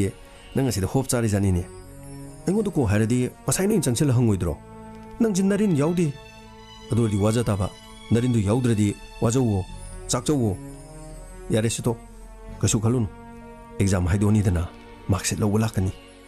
ꯃꯥꯔꯛꯁꯤꯠ ꯂꯧꯕ ꯂꯥꯛꯄꯗꯨꯗ ꯑꯩ ꯍꯦꯛꯇ ꯆꯣꯡꯁꯜꯂꯒ ꯍꯪꯉꯒꯦ ꯂꯤꯟꯊꯣꯏ ꯅꯪ ꯀꯗꯥꯏꯗꯒꯤꯅꯣ ꯅꯣꯏ ꯏꯃꯥ ꯕꯕꯥꯒꯤ ꯃꯃꯤꯡ ꯀꯔꯤ ꯀꯧꯏ ꯑꯩꯅ ꯐꯟ ꯆꯣꯡꯖꯜꯂ ꯍꯪꯉ ꯂꯣꯏꯔꯦ ꯐꯔꯦ ꯆꯥꯎꯕ ꯅꯨꯃꯤꯠ ꯑꯗꯨ ꯉꯥꯏꯔꯁꯤ ꯅꯨꯃꯤꯠ ꯑꯗꯨꯗꯗꯤ ꯁꯣꯏꯗꯅ ꯍꯪꯉꯁꯤ ꯅꯪꯁꯤꯃ ꯅꯍꯥꯟ ꯑꯩꯉꯣꯟꯗ ꯍꯥꯏꯔꯁꯨ ꯌꯥꯕꯗꯨꯕꯨ ꯑꯁꯤꯒꯤꯗꯃꯛ ꯃꯄꯤ ꯏꯔꯥ ꯆꯦꯜꯂꯗꯅ ꯑꯁꯨꯝꯅ ꯅꯣꯡꯃ ꯍꯧꯈꯤ ꯅꯤꯅꯤ ꯍꯧꯈꯤ ꯑꯦꯛꯖꯥꯝ ꯍꯥꯏꯗꯣꯔꯛꯈꯤ ꯑꯩ ꯐꯥꯔꯁꯠ ꯗꯤꯕꯤꯖꯟꯗ ꯃꯥꯏ ꯄꯥꯛꯂꯛꯈꯤ ꯑꯩꯒꯤ ꯏꯃꯥ ꯂꯥꯏꯔꯕꯤ ꯃꯃꯣꯟ ꯅꯣꯛꯆꯈꯤ ꯑꯃꯔꯣꯝꯗ ꯑꯩ ꯌꯥꯝꯅ ꯍꯔꯥꯎꯈꯤ ꯂꯤꯟꯊꯣꯏꯁꯨ ꯐꯥꯔꯁꯠ ꯗꯤꯕꯤꯖꯟꯗ ꯄꯥꯁ ꯇꯧꯈꯤ ꯁꯣꯏꯗꯅ ꯃꯍꯥꯛ ꯁ꯭ꯀꯨꯜꯗ ꯃꯥꯔꯛꯁꯤꯠ ꯂꯧꯕ ꯂꯥꯛꯀꯅꯤ ꯍꯥꯏꯕꯒꯤ ꯋꯥꯈꯜꯗ ꯑꯩ ꯌꯥꯝꯅ ꯅꯨꯡꯉꯥꯏꯖꯈꯤ ꯑꯃꯗꯤ ꯁ꯭ꯀꯨꯜꯗ ꯃꯥꯔꯛꯁꯤꯠ ꯂꯧꯕ ꯌꯥꯔꯦ ꯍꯥꯏꯕ ꯍꯦꯛ ꯈꯪꯍꯜꯂꯛꯄꯗꯒꯤ ꯑꯩ ꯃꯥꯔꯛꯁꯤꯠ ꯂꯧꯕ ꯆꯠꯈꯤ ꯑꯩꯅ ꯃꯥꯔꯛꯁꯤꯠ ꯂꯧꯕ ꯆꯠꯄ ꯑꯗꯨꯗ ꯃꯥꯔꯛꯁꯤꯠ ꯂꯧꯈꯤꯕ ꯁꯥꯇ꯭ꯔꯁꯤꯡꯒꯤ ꯁꯥꯏꯟ ꯇꯧꯐꯝ ꯑꯗꯨꯗ ꯂꯤꯟꯊꯣꯏꯒꯤ ꯃꯄꯥ ꯑꯗꯨ ꯇꯤꯛ ꯇꯧꯗꯨꯅ ꯂꯩꯔꯝꯃꯤ ꯑꯃꯗꯤ ꯑꯩꯅ ꯁ꯭ꯀꯨꯜꯒꯤ ꯀ꯭ꯂꯥꯔꯛ ꯑꯗꯨꯗ ꯍꯪꯈꯤ ꯁꯔ ꯁꯤ ꯂꯤꯟꯊꯣꯏꯒꯤꯁꯤ ꯃꯣꯏ ꯀꯅꯥꯅ ꯂꯧꯈ꯭ꯔꯒꯦ ꯃꯣꯏꯒꯤꯁꯤꯔꯣ ꯃꯣꯏꯒꯤ ꯃꯈꯨꯔꯥ ꯑꯃ ꯂꯩꯕꯅꯦ ꯁꯤꯗ मोई लमदुदी आ लापनी ने याम लापने मोइस द मरी मतानी मोई मखुरा सिंगनी अदु मोई दे लेरगा लाइक तमनी मखुरा दुना लागा सर्टिफिकेट तो पुगरेदना वाफम अदु ताबदा स्कूल की गेट थोलुक्तन उंगदुना लेप्तुना लेखे मरुल थोक्त्रब थमोय असिना महाकी मफमद नुंगसी हाइबा ngमखिद्रब पुनसीद नुंगसीब मसक खंगजरक्त्रिब थमोय असिना महाकी ममांगद लेप्तुना नंगबु नुंगसी हाइदुना अमुक्त फावो फोंगदोकप ngमखिदब आइना लिंथो नंगबु कदाइदगिनो नंगबु करी लमदगिनो नोंमतसु संगसिनदुना महाकी मनाक्तु वाइ असि हाइबा ngमखिदे हाइरुरबसु हंगलुरबसु नुपा मसानी अइगी योंग इतो उदुना महांगनु वारो खिगद्रा हाइदुना अइना हंगबा ngमखिदे स्कूल असिदा लेहौरिबा हांगलबा कैंपस स्कूल असगी का कासिंग नहाकना लेरंबा लेपलंबा मफम कया नहाकना लेपतुना लेरिबोइदा खले अदुबा लिंथो अइ नंगु ngaikini अइगी पुंसी असिना लेरिबा मखै अइ नंगना हलपा ngaikini नंगबु फंगद्रि फावबा अइना सोइदना थिकिगन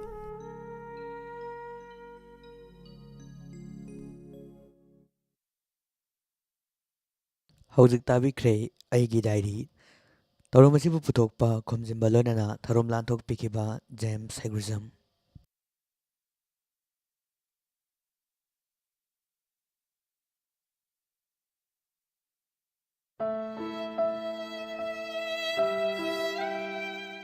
कुमोन फिरोय की पाउजेल हौखिबा सहीद लैखिद्रबी खांगाबोक पार्ट 2 मया लेकाइद लैबिरंबी मोइरांगथेम थाबा देवी की चही की कुमोन फिरोय की थौरम सागै असगी मी लेतब यावबन मरम ओइरगा मतम खरा यैथोकलुरबा मतुंग लैखिद्रबी असगी चही की कुमोन फिरोय की थौरम असि लागलिबा नोवेम्बर की तांग 12 सोक लिसिंगने सुमना कुन इंग मेरा थागिना कुंतरेनि पानबा सगोल चिनुमित असिदा थोकले हाइना पाउजेंजरी मरम असिना नुमित असिदा ब्राह्मण वैष्णव अहल लमन ख्वाइ पुमनमंगना मतम चाना लेंबिरक्तुना नाम श्रवण तौबिरनबगिदमक पाउजेंजरीबा नोलुकचरीबा मोइरांगथेम इबोमचा एलाइस इबोसना सिंह मपुरोइबा मोइरांगथेम सोरेश सिंह मचानुपा अमदी इमुंग मनुंगी मियोइशिंग खांगाबोक पार्ट 2 मयाई लेकाई नुंग तुम्हले ईश्वर की मंगताक अमदगी नुंग 27 mm की मथक्ता लेबा फावबदा संगायुंफम नुंगफौ पखा बेमदा लेबा सनाहलगी मना मसिंग सेंब हिदाक थकपदगी नुंग सिंग पुंगतुम तुमहंदुना फानबा ngamle मसिंगा किडनी इसिंग कोमदा लेबा नुंग सिंग तुमहंदुना माइ पाकना लायेंबा ngamle नुंग लेबा सिंगना अमुक्तंग सांगयेंग तौथोकपियो अकोपा मरोल की दमा कॉल तौबिरो 9366752158 अमुक हना 9366752158 लायेंग जरीबा सनाहल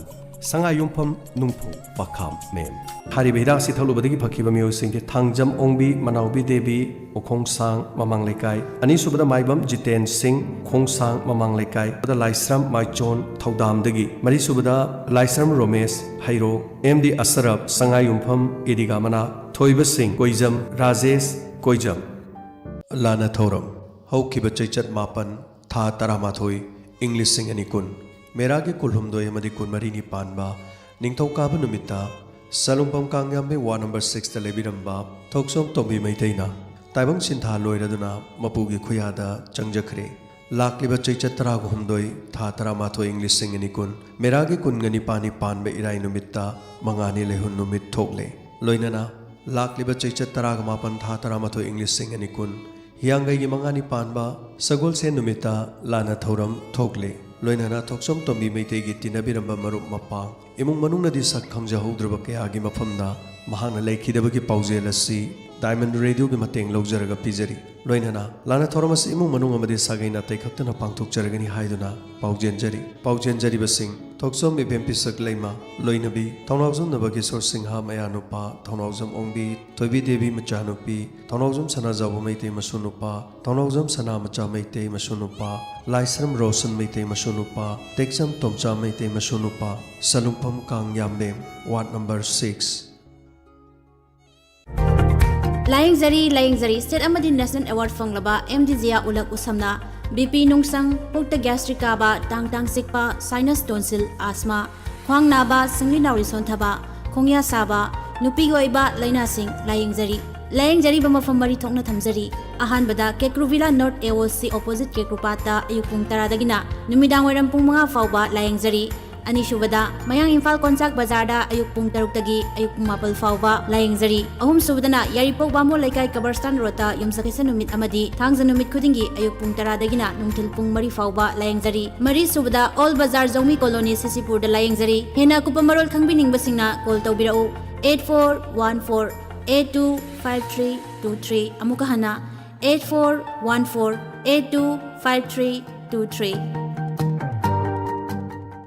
Miyam pumnumaki mafamda MSPDCL gi maikaidagi kariguma matang khanganjari. Haujiga si lawmi singi lawrok pantha oiba maramna lawmi singna law yaibiba matamda sarak gi matai da puriba IST wire amadi LT wire singi mathakta law yaibagi machine saru kam khatpiba du yaribu makai kam khatpidanaba law yaibagi machine seasonariba amadi lawmi singi maikaida MSPDCL gi maikaidagi madu tawbidanaba no lukjari. Hariba sing asi lawmi sing amadi law yebagi machine seasonariba singna ain gi matung ina chairak phangani engine seasonariba singna su adomna law gi karak matamda adom gi machine pukhalakpa laipak sing adu sorok gi matakte yariba makai tahanbiganu hariba sing asi su thengnarabadi ain gi matung ina chairak phanglagani lawmi sing gi khwaidi gi maru oiba lawrok pantha asida lawmi sing na law yebiu adubu lambi gi matai da puriba electric wire gi matakta charu kam senbiba asitangdi tawbidana banolukjari masida gi mahau lang pok thokpana maram oiraga haujik numidang gi matamasi miyam da electric piba matamda ngahak leitana mutpagi thodok kaya thoglibasi masina chobu maram amasu heli masi khaktana tana mahau lang pok amadi miyoibada khudong thiba kaya marum thohalakpa yai hariba singa singak thok nananabagi dama MSPDCL gi maikaidagi lawmi amadi machine seasonariba singda hana nolukjari loinana MSPDCL gi postpaid oina mai kolaga thanbiriba sing adomadongi thagi bel thidokpiu athuba matamda mai kakpa haujaragani khanganjariba MSPDCL Manipur.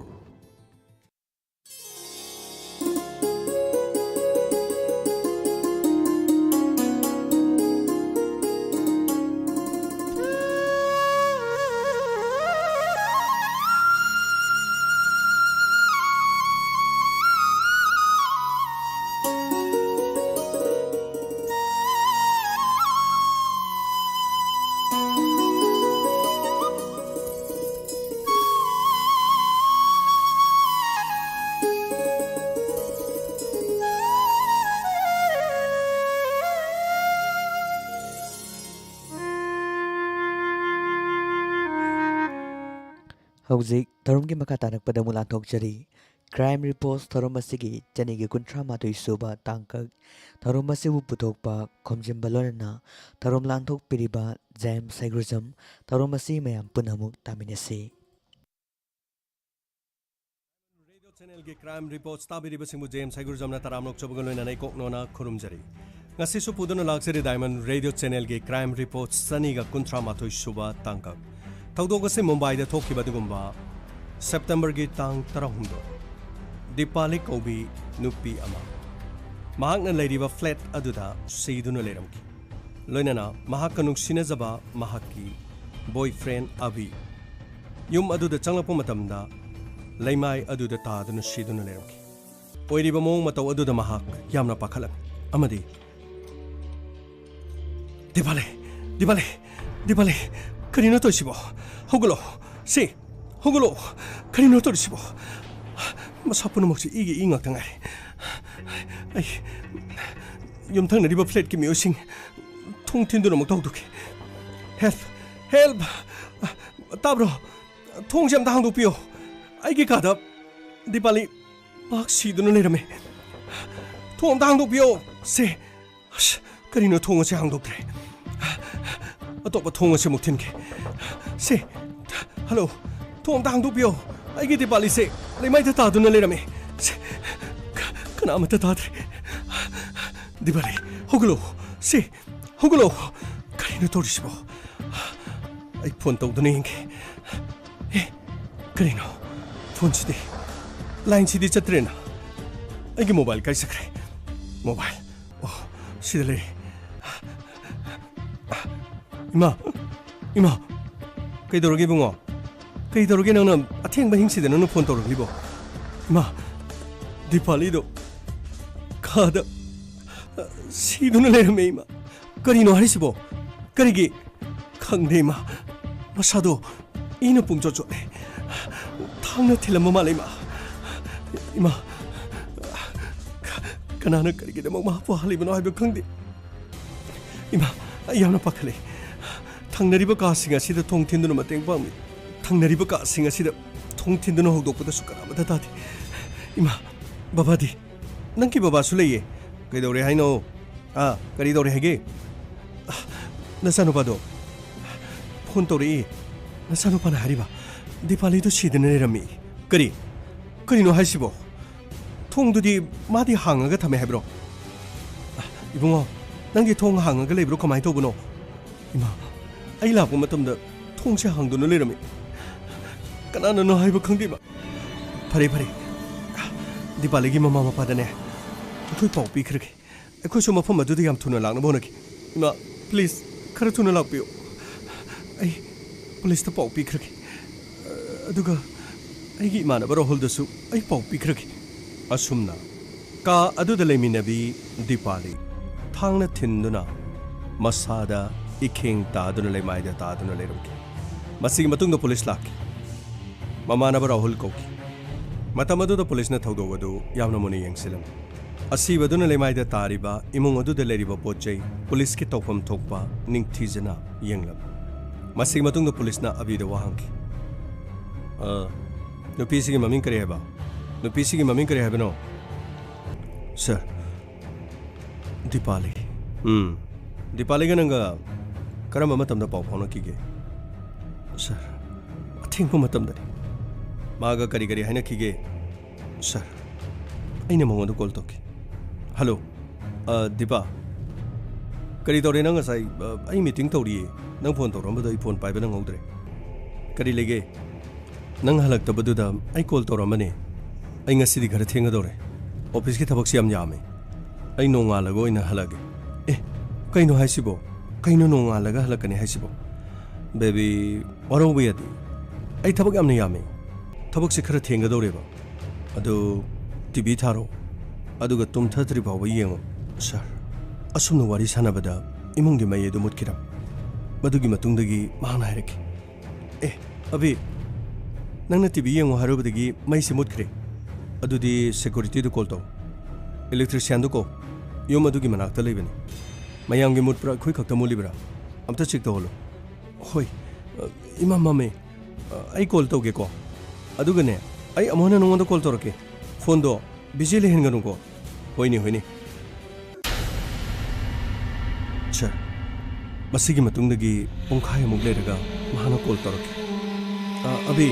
ꯃꯩꯗꯨ ꯌꯥꯔꯦ. ꯑꯗꯨ ꯃꯩꯁꯤ ꯕꯦꯔꯥ ꯑꯃ ꯂꯩꯕ ꯃꯥꯜꯂꯦ ꯍꯥꯏ. ꯏꯃꯨꯡꯁꯤꯒꯤ ꯑꯌꯥꯝꯕ load ꯂꯧꯕ ꯃꯩꯁꯤꯡ ꯊꯥꯜꯂꯅꯨ. ꯃꯩ ꯈꯔꯗꯪ ꯊꯥꯜꯂꯣ ꯍꯥꯏ. ꯑꯣꯀꯦ, ꯑꯗꯨ ꯑꯣꯏꯔꯗꯤ ꯌꯥꯝ ꯐꯔꯦꯅꯦ. ꯊꯣꯡꯗꯣ ꯂꯣꯏꯅ ꯂꯣꯟꯁꯤꯜꯂꯣ. ꯇꯤꯚꯤ ꯌꯦꯡꯉꯒ ꯉꯁꯤꯒꯤꯗꯤ ꯄꯣꯊꯥꯔꯣ. ꯑꯩ ꯅꯣꯡꯉꯥꯜꯂꯝꯗꯥꯏ ꯄꯨꯡ 5:30 ꯑꯗꯨꯋꯥꯏꯗ ꯂꯥꯛꯀꯅꯤ.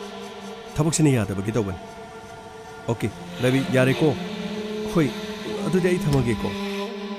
ꯑꯁꯨꯝꯅ ꯃꯍꯥꯛ ꯀꯣꯜ ꯑꯗꯨ ꯊꯝꯈꯤ. ꯃꯁꯤꯒꯤ ꯃꯇꯨꯡ ꯉꯥꯏꯍꯥꯛ ꯂꯩꯔ ꯃꯇꯨꯡꯗ ꯃꯍꯥꯛ ꯑꯃꯨꯛ ꯀꯣꯜ ꯇꯧꯔꯛꯈꯤ. ꯑꯕꯤ, ꯃꯩꯗꯨ ꯑꯃꯨꯛꯀ ꯃꯨꯠꯈ꯭ꯔꯦ. ꯀꯃꯥꯏꯅ ꯇꯧꯗꯣꯏꯅꯣ? ꯕꯦꯕꯤ,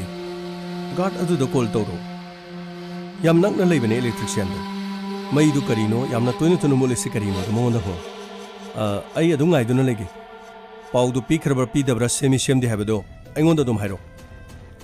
ꯍꯣꯏ, ꯑꯗꯨꯗꯤ ꯑꯩ ꯒꯥꯔꯗ ꯑꯗꯨꯗ ꯑꯩ ꯑꯝꯇ ꯀꯣꯜ ꯇꯧꯈꯤꯒꯦ. ꯑꯁꯨꯝꯅ ꯁꯔ, ꯉꯥꯏꯍꯥꯛꯀꯤ ꯃꯇꯨꯡ ꯄꯨꯡꯈꯥꯏ ꯑꯃ ꯂꯩꯔꯒ ꯃꯍꯥꯛ ꯀꯣꯜ ꯇꯧꯔꯛꯈꯤ. ꯑꯕꯤ, ꯃꯩꯗꯨ ꯌꯥꯔꯦ. ꯑꯗꯨ ꯃꯦꯟ ꯂꯥꯏꯟꯗ ꯕꯦꯔꯥ ꯑꯃ ꯂꯩꯕ ꯃꯥꯜꯂꯦ ꯍꯥꯏ. ꯑꯩꯅ ꯂꯩꯔꯤꯕ ꯀꯥ ꯑꯁꯤꯒꯤ ꯐꯦꯟꯒ ꯂꯥꯏꯠ ꯑꯃꯒꯗꯪ ꯊꯥꯜꯂꯣ. ꯑꯇꯩ ꯃꯩꯁꯤꯡꯗꯤ ꯊꯥꯟꯒꯅꯨ ꯍꯥꯏꯔꯝꯃꯤ. ꯀꯃꯥꯏꯅ ꯇꯧꯗꯣꯏꯅꯣ? ꯐꯔꯦꯅꯦ, ꯑꯗꯨ ꯑꯣꯏꯔꯒꯗꯤ ꯀꯥꯗꯨꯒꯤ ꯇꯉꯥꯏꯐꯗꯕ ꯐꯦꯟꯗꯨꯃ ꯊꯥꯔꯣ. ꯅꯪꯒꯤ ꯂꯥꯏꯠꯇꯨꯃ ꯊꯥꯜꯂꯣ. ꯑꯗꯨꯒ ꯑꯌꯨꯛꯇꯨ ꯑꯩ ꯂꯥꯛꯄꯒꯅꯦ ꯃꯩꯗꯨ ꯁꯦꯝꯍꯜꯂꯒꯦ. ꯌꯥꯔꯦꯀꯣ? ꯍꯣꯏ. ꯑꯗꯨ ꯌꯥꯝ ꯊꯦꯡꯉꯛꯇꯣꯏꯔꯕ ꯅꯪꯕꯨ? ꯑꯩꯅ ꯉꯁꯥꯏꯅ ꯍꯥꯏꯗꯨꯗꯤ ꯑꯩ ꯈꯔ ꯊꯦꯡꯉꯅꯤ. ꯉꯁꯤꯗꯤ ꯅꯣꯡꯉꯥꯜꯂꯝꯗꯥꯏꯗ ꯑꯣꯏꯅ ꯂꯥꯛꯑꯒꯦꯕ. ꯍꯣꯏ, ꯐꯔꯦ. ꯁꯔ, ꯑꯁꯨꯝꯅ ꯍꯥꯏꯈꯤ. ꯃꯁꯤꯒꯤ ꯃꯇꯨꯡꯗꯒꯤ ꯑꯩꯒꯤ ꯊꯕꯛ ꯂꯣꯏꯔꯒ ꯅꯣꯡꯉꯥꯜꯂꯝꯗꯥꯏ ꯄꯨꯡ 5:30 ꯑꯩ ꯀꯥ ꯑꯗꯨꯗ ꯍꯜꯂꯛꯈꯤ. ꯑꯗꯨꯕꯨ ꯑꯩꯅ ꯍꯜꯂꯛꯄ ꯃꯇꯝꯗ कादु थोंग हांगदुना लेरमखि आई इचिंग चिंगनखि अदुबो मई सेमदोक सेमजिन तौबदुगा थोंग लोनसिनबा काउर माले हाइदुना अइना इमुंग अदुदा चंगदुना येंखि अदुबो महाकि बेडरूम अदुगी मनाक्त लेमाइदा मसादा थांगुमना मसिंग खंगदना थिनखिबगी दाखोंग लोइना लेमाइ अदुगी मथक तादुना लेरमखि मसिनि सा अदुगा सा अइनि इमुंगदा चंगपु मतमदा दीपालीगी मसा अदु कोंखत्तना अइना कपखि मसिंग मतुंगदगी थोरकलगा युमथंगनरिबा फ्लैटसिंग असिदा अइना मखुगी बेल खिंखि अमदि थोंगदा थिनखि मतेंग पांबियु अइगी दीपाली इमुंगदु सिदुना लेरम कना कना लेबगी मतेंग पांबियु हाइदुना अइना अदुबु कना अमतना ताखिदि मसिनि इंस्पेक्टर मसिना नहांगना हाइबगी वानी अदुबु असेंगमदि खंगबा नथि सिंदे यस सर करी करी पाउले सर इमुंग सिगी ओरिबा फिबम सिगी मतुंगिनदि फोर्स एंट्री हाइबदि नमदुना चंगबदि मानथि थोंग थोंनाव सिंग फकाइबगी करिगुम ममी मत लेथि हाइबदि इमुंग असिदा चंगलिबा मी असि दीपालीगा सोइदना खंगनबा मी ओरंगनि मिस्टर रवि नंगना प्लान असि याम फजना तौ नंगना हिंगदो कोइलाव लावै हारिबसि युमथंगनरिबा सिंग असिनदि याद्रि अदुबो अबि नंगना हारिबसिगदि लेकाइगी मियोसिंग अखोइना हंगबदा थोंग नंगना थिनखिबा लेते नंगना बेल खिंगलखिबा लेते हाइ मसिना कमदौबा सर अइना थोंग लोइना थिले अइना हेल्प मतेंग पांबियो हाइदुना सर अइना थोंग लोइना थिनखिबा ngakतनि सर क्राइम तौबो मी सिंगनने अहानबदा मसागी मराल से मते याजदबा ngakतनि अदुबो ममई थंगदा खोइना थिगलबा मतुंगदा सेंगबसिंग असि मसाना मराल याजखिबा ngakतनि अदुबो सर आई लांदबसिंगदि अइना हरिबसि थाजबि परे नंगी कासी सो कना कना ना पाइबा स अमन दीपाली ने पाइबन अमन अइना पाइबन अदुबो मिस्टर रवि नंगी सो अदुदि लेरेने अदुबो दीपाली की सो दि थिबा खंगदे मसिना कमदौबा सफ मदुदि आइसु खंगदे आइसु अयु अंगनबसिदा हलकपदगी थोंलिबा थौदोसिना माकी सो कदाइदा लेबनो हाइबदु आइसु खंगदे केस असिगी मतंगदा कोइ यामना थिगतकिनि अदुगा अरानबा कनानो चुम्मा कनानो हाइबदु अइखोइना फोटोको मसिगी मतुंगदा पुलिसना लेकाइगी थंगनरिबा युमथंगनबा सिंथंग मतमदुदा युमथंगनबा मी अमना सर महाना थोंग थिलकपुरा थिलक्तब्रा हाइबदि अखोइ करिमते खंगबा ngamde अदुबो सर अखोइगी सिदा पालिबा कॉलिंग बेल सिंग असे लोइना ऑल ओइरे अमगी खिंगलबसु अमदा मखोना ताइ अमगी खिंगलबसु अमदा मखोना हौना ताइ अदुना अखोइदा खिंगलबसु मीगिदा खिंगलिब्रा मीगिदा खिंगलबसु मदु मेन माना मत ताथि अदुना अखोइदा खिंगलसु मीदा खिंगबो ओरंगनि हादुना अखोइ तुमिन दुम लेखि यामना फरे सिंदे यस सर मखोइगी सीसीटीवी फुटेज खुंगनबो होनो फनी सर अदुगा मखोइगी सिक्योरिटी अदुगा इलेक्ट्रिशियन मखोइगी युमदा चलगा वहांग पाहुनबा तौसी फनी सर मसिगी मतुंगदा पुलिसना सीसीटीवी फुटेज येंकी अबिना पुलिस तमलिबा पाव अदुगी मतुंगिना अथेंगबा अहिंगदा सिक्योरिटी फोर्स का इलेक्ट्रिशियन गा गेट अदुदा अमुक चंखिबा अमुक थोरकपा अमुक चंखिबा अमुक थोरकपा उरम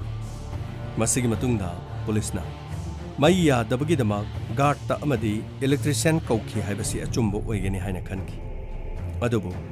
गार्ड ओइरिबा अमजाद हारिबा असि महाकी मोबाइल फोन स्विच ऑफ तौदुना लेकी मसिगी मतुंगदा पुलिसना इलेक्ट्रिशियन अदु उनकी पवन सर हाइबियु ngarang दीपाली नहा अनिरक कौई हाइबसे चुम्रा चुमे सर मई अदु मयामगे लोइ यारगा दीपालीगी इमुंगी मई याद्रि मरम कैगिनो सर मेन लाइन द करिगुम बेरा म लेबा माल अहानबद कॉल तोरकुदुदा सेम चल ngahak lerega pungkhai ma lerega mai mut khre haiduna security gana pau piri masigi matungda muk chatki adubu aina imung asigi mai si fan amadi bal ama khak thalo hayeng nongalaga mai si yana ba semge haiduna aina haramani sir adubu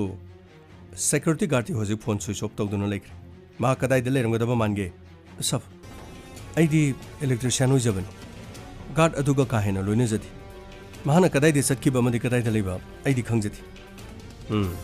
फरे फरे अदुगा मसिमदि खौ करिगुम थौदोक्सिदा लोक्तुनबा यावरमदि अफबोय चलो की सब आइदि करिमति गौजदबा सेंगमदि आइदि Hiram असिदा इबु चिंगसमिगनो sir अय चिंगसिनदबगी वा नातेने केस असिदा चेनरमलबदि चेनदबा यारोइनि नंगना सेंगबा लांदबो ओरबदि करिसु वारन चलो की सिंदे यस सर थौदोगसि अबि हारिबसिना नुपी असि पामदबदगी नत्रगा अतोप नुआइनदबा नुपी असुब लोइसनबो होनरि बजार सर मदुमक्ति यामाले दुबो महाक्की ममानबा राहुल कोबदु सर नहान आइने उनजै सोमकना सर आई राहुल इमुंग असिदा अदोंगी करी मरी लेनबा आई अबिगी ममानबने याम लुना तिनबने सर थौदो असि ताबदगी नुआइतदुना आइसु लापने अदुदि याम फारे अबिगा मदि दीपालिगी मरी सिकमदोबुगी सर मखोइनि यामना नुक्सिनबने हौजि मखोइनि लेरिबसि लुहोंगलगा लेबनाति लिविंग रिलेशन द लेनबने व्हाट लिविंग रिलेशन माने सर अदुबो मखोइ लुहोंगदबो कुइद्रबन था अमा मखाइ खक्ता गाइरबन ममा मपा यानाबदगी मखोइनि मफम असिदा लेबन मखोइनिगी ममा मपादि तोंगा तोंगाना ले अदुबो लुहोंगबा सिगिदमक मखोइ नुमित अदो हराउना गाइदुना लेबन अदुबो थोंलिबा थौदोबसिना सर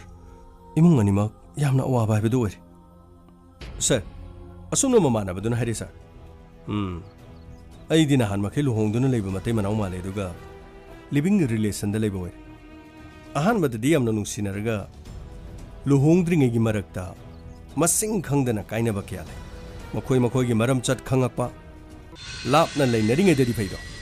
नक्ना लेरकान्ददि अपाम पामदा खंगलकपदगी ममै थंगदगी काइनबा सुंगमदा हाट पत्तुपगी थबक्सि सथै हारिबा सिंदे यस सर अबिदु स्टेशन सिदा पोरो अइने खनबदा थौदोसे महांगना प्लान तौदुना पांथोकपा सोइदुना रंगै याम थुना करो फनी सर मसिगी मतुंगदा अबि पुलिस स्टेशन दा कौरकी अबि एलाइस अभिजित थौदोगसि नंगना लोइना पांथोकपने हाइबसिगी मतंगदा नंगी ओइबा करि हाइनिंगे सब करिगिदमक्ता अइगी अवाबा पिबिरन मिकुप खुदिंग पुंजा खुदिंग मागा इगा नुक्सिनदुना अहलमन यानाबदगी अमदि इबानी यानाबदगी लिविंग रिलेशन द लेना रखिबनी अइना मतौ करमना अइगी दीपालिबो हटकदोरिबन माक लेखिदबगी अवाबा फावबगी मचा कसे कोक्त्रिङैदा ओनखत्तुना मिहात पपुथोकपा ngamद्रगा अइगी फुंदा ताइनबिरगा करि कानगदोरिबन मदु ngaktaniने क्राइम तौब मीना पुलिस स्टेशन दा कपसनबा लौसनबा हेक लागलगा अइना तौबनी थबक पुनमक अइना पांथोकपनी हाइबदि कनासो हाइबा लेबनाति अंगकपनी अदुबो अइखोइना खंगी थबकसे नंगना पांथोकपनी हाइबा कोइ सब करिनो हाइबिरिदु सिरिबसे अइगी नुपि ओइगदोरबि मागा इगा लुहोंगदबो कुइद्रबनि नच कइगिनो सर अइगोंदा फुबिरिस कइगिनो ऐ नंगोंदा फुबा मदि फुदो भाइबसे नंगना हंबगी मरम करिगिनो सर अइगोंदा फुरिबरिसिगी मरम करिगिनो ऐ नचेंदु सेंगने नंगोंदा फुबा मदि फुदोबगी मरम करिगिनो फुरिबगी मरमसे सेंना हायो खुपाकसे नंग किद्रो करिगिदमक्ता नंगना थौदोगसे पांथोकनम होनबदा सिक्युरिटी गार्ड अमजाचो सिजेनेत्रा अमजात काइदे सब करिनो हाइबिरिसिबो अमजात कनानो करि नंग अमजात खंदे सब अमजात सिक्युरिटी अमजात ओ सर इनिंगसिंगे दीपालिना हाइबदा मतम खरगी ममांगदा मांग ऑफिस चटपा अमदि हलकदा सिक्युरिटी गार्ड अमजात कौबसिना ममित खाना येंगे यामना कलक खंबनबगी मओंगदि येंगे हाइदुना एंगोंदा तमबले हौजिति कोपाक अमनि चारबनिना वाफमसिंगदो लोइना थोलेने असेंगसिंगदो हाइ थौदोगसि पांथोकननो होनबदा अमजात कनंग करि मरि लेने दीपालिनि युम असिगी शो पाइब शो थी खंगदबै मरम करिनो Sodo nang na purga security guard piba. Amadi security guard aduna thong hangdok laga Dipali bu nang leitring ed halan manatro. Nangi thabak thengi thabak yamna lei. Yum da halak thengi. Office thengna lei. Wafam sing asina khudong chabalorga yum aduda nanga living relation da leinari benupi aduna night tom leiba matam aduda security guard asi season erga nangna ma bu halan manatro. Asheng bodo hayune. Kariro. Ingodo pubirisi kaigiro sa. Aige iral kariro. Masi punamak aina chathaki habagi iral punamukto. Ingodo sinabiu. Nang aseng bodo khangbro. Nangi na chindagi aseng bodo khangbagi dama matam ngaibagi wane. Security guard ado phangkhijan. Mahak phanglaba matungda nang kadai da chele habadi yong. Sap security guard ado thibiu. Mahak pu phabiu. Mihat padu thigat piu. Adubu aina haizari. Aigi Dipali aina hat panate. Thaudok adugi numit tagi ngasi phawba chak maru mata sing marega mata tadriba. Thaudok asidagi nan thokna nanabagi dama nangna kapsin loksin amoram nabadi. Sap please sing madu thibiu. Ai landaba sing mane. Aina aigi thawai oiribi mikuk khudingi mahaki wakal ta kanjar aduga karigidama aina mahakpu hat kadage aina mi amabu connect neklaga mahakpu karigidama hat kadoriba sab asengma mi hat padu thibiu aibu namduna mi hat patan bikan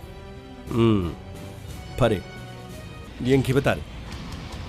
haujiga koigi miyoi singna security adugi lambi punamak sangduna lei masigi matungda police na security ki agency unarame amadi security agency aduga wari sanaram amjad ki details ko depiro sir mahaki details ti Srinagar Jammu and Kashmir karino mi amagi address po Srinagar Jammu and Kashmir haya bro lekai district details to ko depiro aduga mahaki document loina na photo sab photo di sida lei jare sa aduga sab atai details ti lawja hodri kari mi bu ngak senana ba madi tongan mafam kya da security gi agency singna security shemba matamda security oigadori ba mi adugi details mahaki address photo hanagi pass criminal gi record leibra haibase nakhuni yengadabani mi amagi punchi ngakadori ba mi aduna criminal oiba tarabadi mi gi punchi ma to koram ngakadori bana oi nakhoi gi license punama kakthakkan nakhoi gi license to punama kakthakkan nakhoi gi security gi agencies ki manungda asumna che sang sudaba singdo yamna thuna che suna paina bono masigi matungda anirak suna tholokpa tarabadi afaboi sorry sir soidena koi check tokjagi haujikata soire kan check tokjagi nakhoi singase naru na yang tik na nabhana phugudaban security oiba midugi aseng details khangla matungda security ohelo sel pambagi damak security ohengan thogla liba crime su udro masigi matungda thiba khangdrabadi agency oribana khochena ga doriba nakhoi court ka gani maduda nate jail da su changani aduga nakhoi na toriba thabakse masigi license ka gani right photo do biro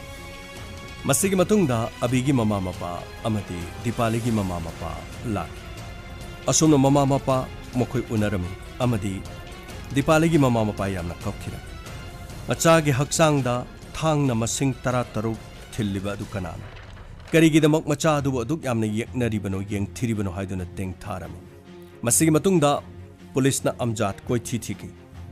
asumna railway station amadi mahana chatkadaba lambi pomna makta police na thibadagi lambi amada mahak chattuna leiramki police ubada mahak chenki police na tanaki mahak faki amadi mamai mamit khangdana phukiram masigi matungda custody da purakhiram ai asemudayo sab aina hatna kari nangna hatpa aina hatpani ga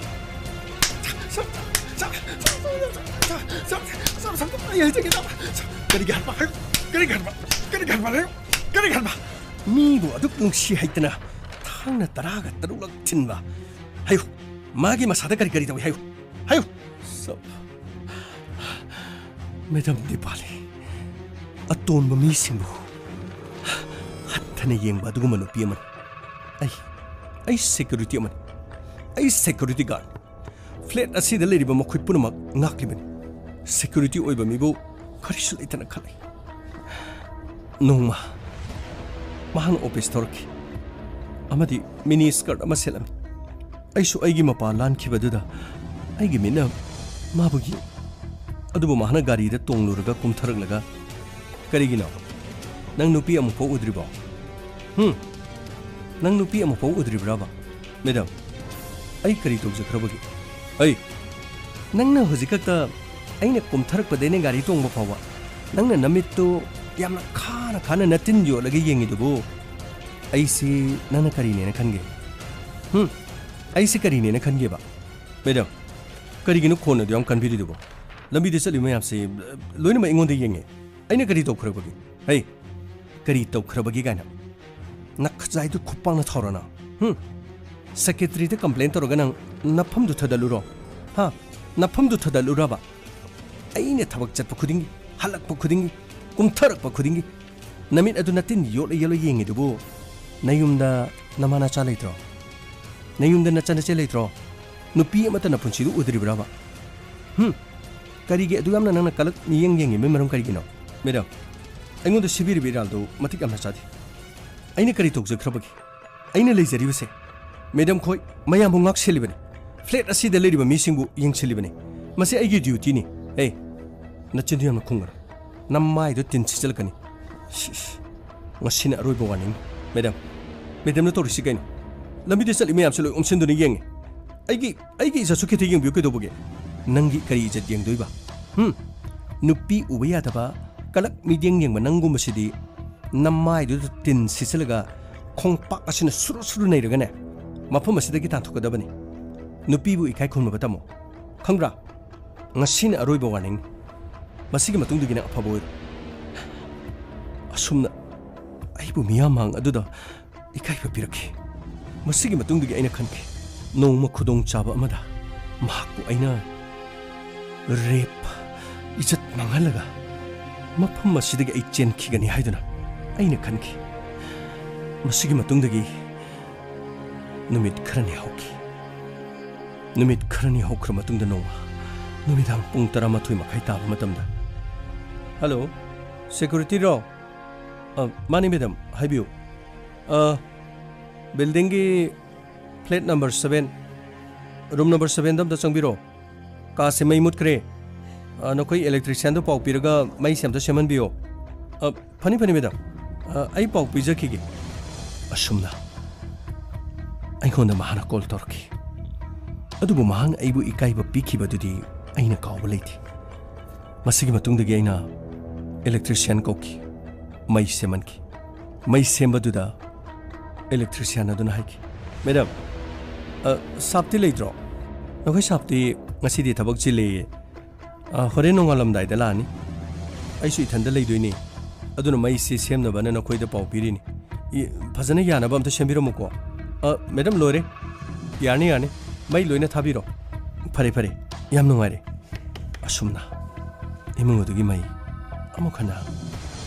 masig matungdagi aigi thamoida kariguma khara fauki tanja ase ishorna aigi damak pinabibani asumna mai sembaduda mahaki imungi fuse adu aina khangauki aina chalaga imung odugi mai muthatki masigi matungdagi mahana ingonda mu call torki aina call tobudagi electrician adu da paw mu piki electrician amuk laki mai edo anirak suba oina muk semki asumna anirak suba mai semba aduda imung adu da changki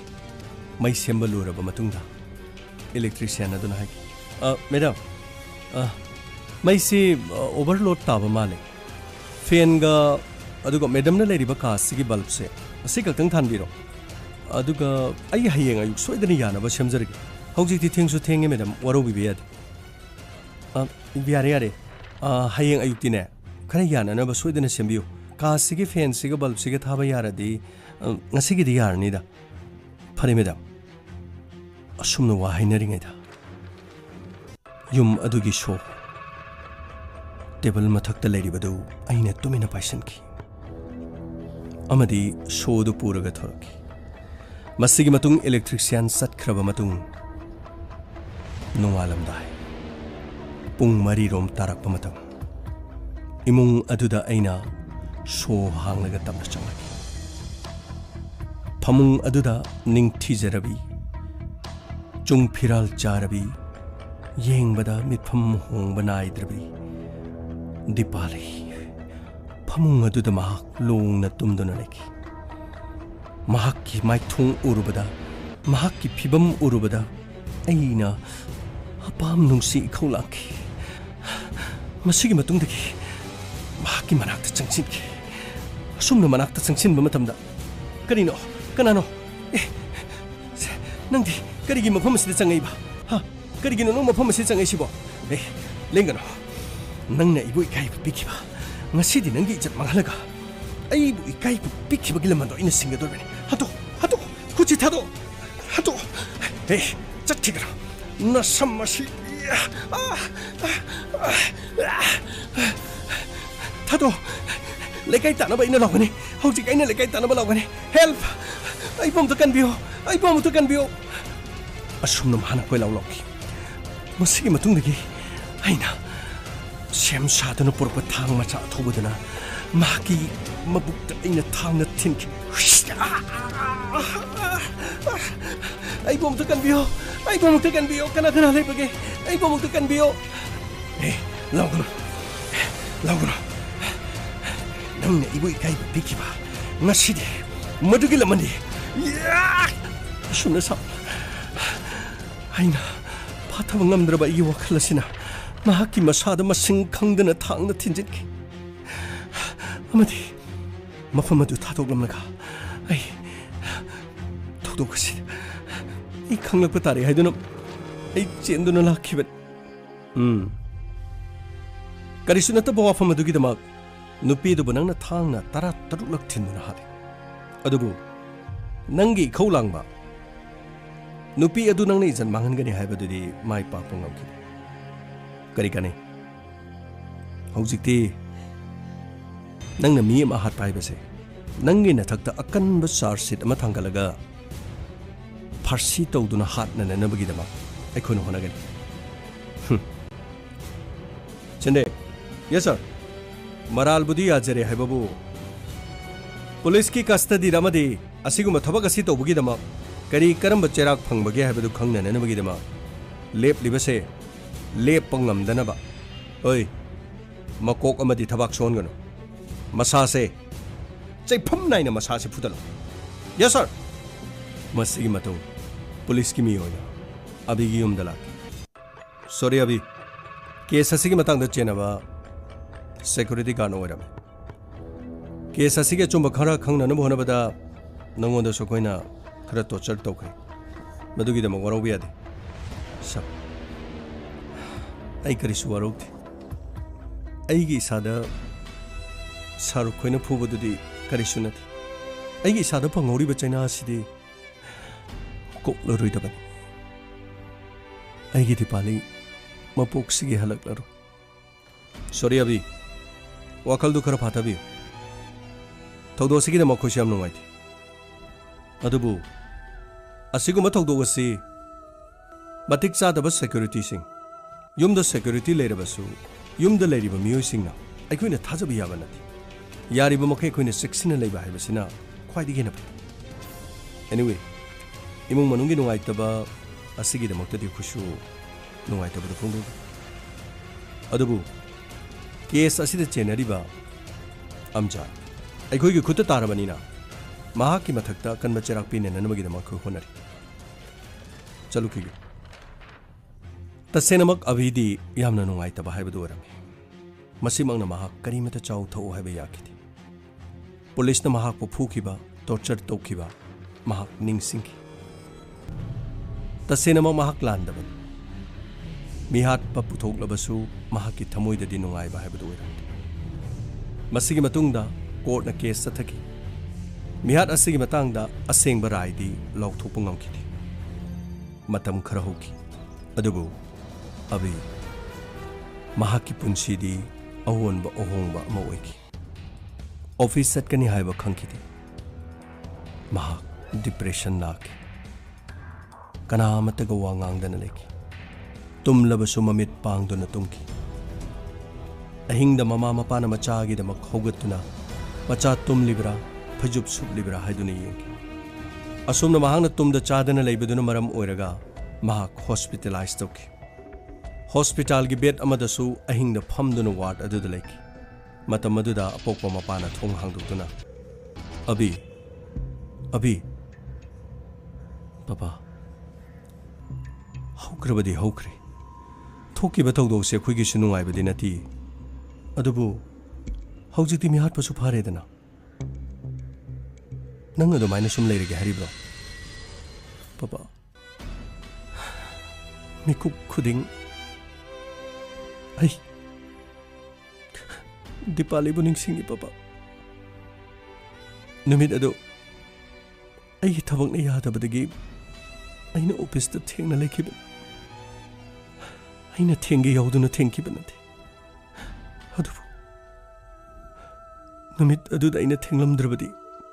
ngasi su dipali aigi nakta laikhini papa hoine khangine adubu laibakta tamlamani yamna nuwaiti hayengdi dipali gi mama mapasu soidina chatke haran nangna sumna tawduna leirabadi makhuisu yamna nuwaitrabani se potharose papa mina mibu sugamna hanthani yengnaribasibu karigino ai isa kaki ojaba thiduna taibang miyubana chalibasi karigino aikoi aigi tang mai pak na bu hona duna leibada kari kai bagi mi gi ka da thingjanduna mi gi hen balan bu kari gi pam lebana aduka mi na mi bu su amna thachadri bisina kari gi ai gi punchi ase dipali gi damak lakhan dipali yaudo ba punchi da aina makata na hingning ba phawdre papa abi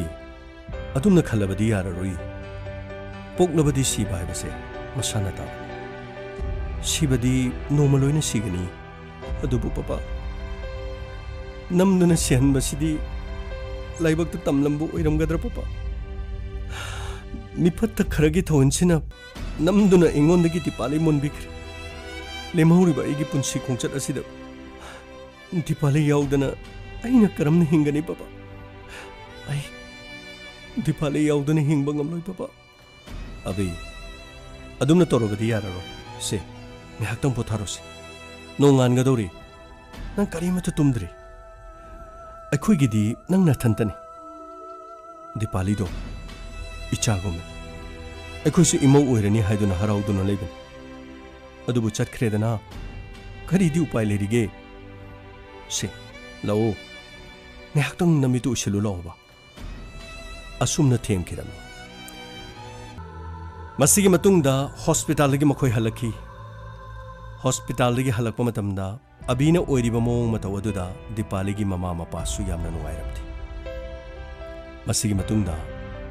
abi gi mapa kada changaki abi dipali gi baba khoi moi mama khoi chalagi tholaga nangsunga to unaru laudana lao tarabo hoi papa ai laki amadi mahak thoraki dipali gi mama amadi mapada mahanai ima baba tikta kaitane yobiro abi handaki thawdogase yamna nuwaite adubu nang suisani nangna na thwai nuwaitana sumaina sum leiradine nangi makhata ba punsi du phararoine ai khoi gi di chanu pini na khoi ni gi lo hong bado yengjage haidana ai khoi su matam ngai duna leiban adubu लाइबक तमलमद्रे नंग फजन लेको अभी अखोई चलुखीगे इमा बाबा अही कह दीपाली का लेमिनब फंगद्रसु नखोईगी नचामकने खन अहिबो मिराइबिगन इमा मदी बाबागी अवाब खुदिमक्ता अहिना दीपाली ने लेपलंबगुम अतुम लेपखिगन नखोईगी कना लेत्रे हाइदनु खनगन अही दीपाली ने मंगलम मंगलाना दो इमा बाबा दस थुंगनगनी इमा गा बाबा गा तिक तकाइदने योबिरु नखोईगी नचानुपी लेखिद्रबसु अही लेरी हाइबदो मसीदी कौबिगन होय योबी नंगसु अखोईगी चाने अदो नंग यामना खंजलन नंगना सुमना लेरे ताबदने अखोई नुवाइति अखोईनी हेक पोक्चरिबे चाने मांगलिबसे अदुबु नंगने यामना हेंजनख्रे नंगना दीपालीबु नुंसिजबा अखोई खंगे मपोक असिदा नखोईनी थुंगनहौद्रबसु मथंगी मपोक अमददिने नखोई अनि थुंगनबो ओयो अखोई चलुखिगे को होय बाबा ठीक तकाइदने योबियो असुमना दीपाली की ममा मपा चटखी मसीगी मतुंगदा नुमित खरनी हौखिरमे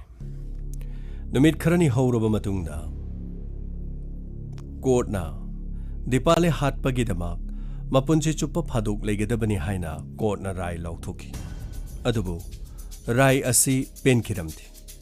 दीपाली हाटपगिदमक सीबगी चेराक पियु हाइदुना अमुहना सुप्रीम कोर्ट केस थांगननबगिदमक होनखिरम असुमना मतम खरा अमुक हौखी असुमना था खरा अमुक हौखी मतम खरा लेरबा मतुंगदा अमुक अमजाद हाइरिबा मियो असी पेरोलदा महाक थादोखी पेरोलदा थादोखी बाहाइबसी मियामना खंबिरिबदनि मसी मतम खरा खक्तगिनि अमुक हना महाक जेल दा चंगलकदबन अदुबु पेरोलदा थादोखिबा असिदगी अमजाद मुंबई थादोक्तुना महाक सेनखिरम मसी मतुंगदा पुलिसना मुक थीबा हौरखी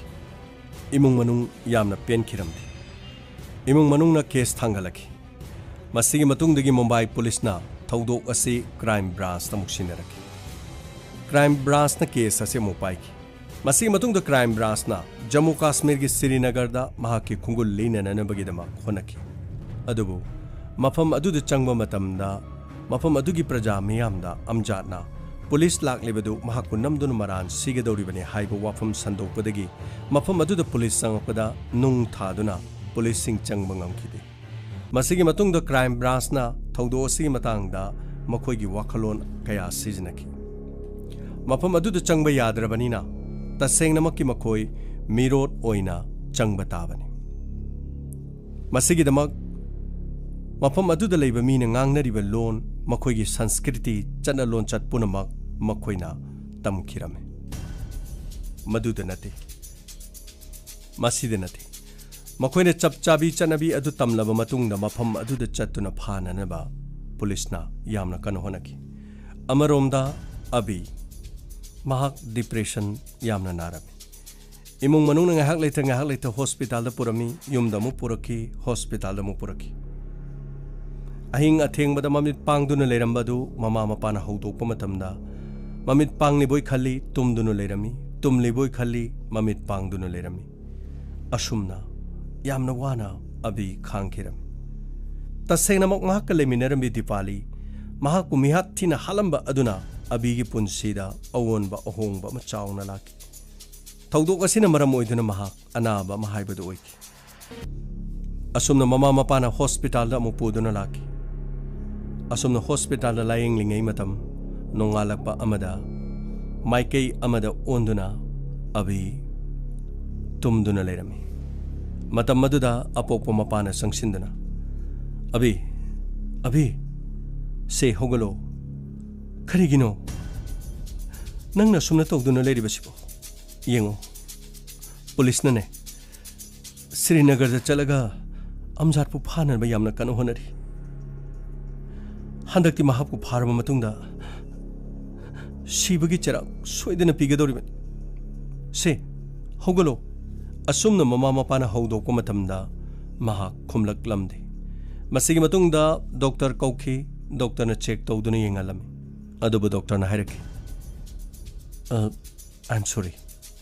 पुंग खरगी ममांगदा महाक्ति ताइबंग थादोक्तुना चटख्रे असुमना ममा मपा तेंग थाजकी पाव असी दीपाली ममा मपा सुताकी यामना कपकी मसिगी मतुंगदगी दीपाली ममा मपा अमदी अबीगी ममा मपाना मिहात असिगी मतंगदा केस अमुक कन्ना तौसिलकी दीपाली खक्त नतना मिहात असिना अबीबुसु मपुंसी मांगहल्ले हाइबा वाफम केस असि चौथोरकी अमरोमदा हई सिंगलबा पुलिस की मियोय सिंगना मफम अदुदा चतुना अमजाद फाननबा यामना कुइन होनकी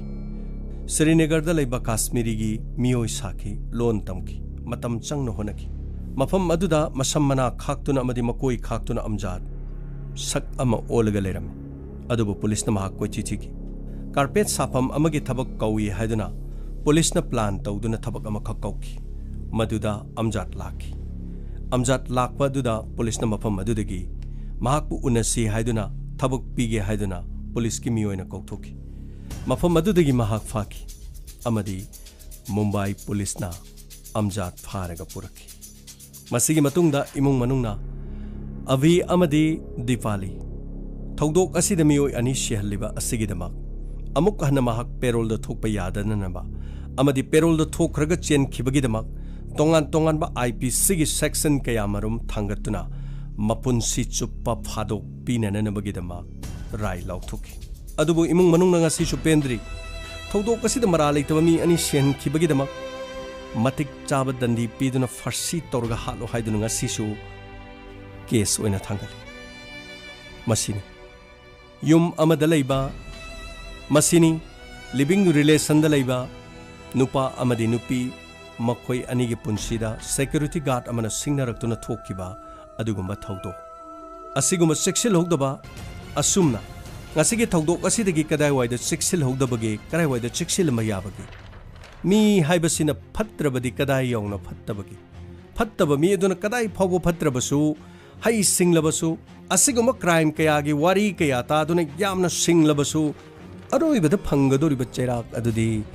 अफबदे अमत ओइरो अफब सिंग अदुदमा लोकसिनबी फत्तब नाकंद थंबी मतौ तमगे हाइना खनबीगनु जेल द पुंसी चुप्पा लेनब काउबीगनु नत्रगा फारसीगी सगाइदा ngaksamद थौरी थुदुना पुंसी मांगदोरिबा पुंसीगी अवानुंगाई पुनमा जेल द लोइगदोरिबा खांगु थक्द पुंसी मांगदोरिबा क्राइम तौबीगे हरबदी वाहे से खाउबीगनु मथंग केस अमा पुदुना लाक्चगे सना लेपाक इरमदम कंगलेपाकना याइफरे ताबिरिबा सिंगु जेम्स हाइगुरजमना मुकाना खुरुमचरी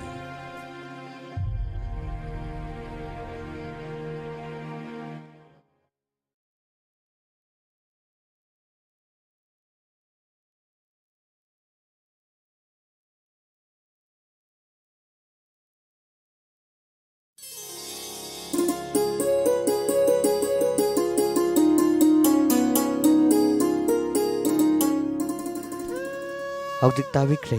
क्राइम रिपोर्ट थरोमसिगी चनिगी कुंथ्रा मातोय सुबा तांकक थरोमसिबु पुतोकपा खोमजिमबा लोनना थरोम लांथोक पेखिबा जेम्स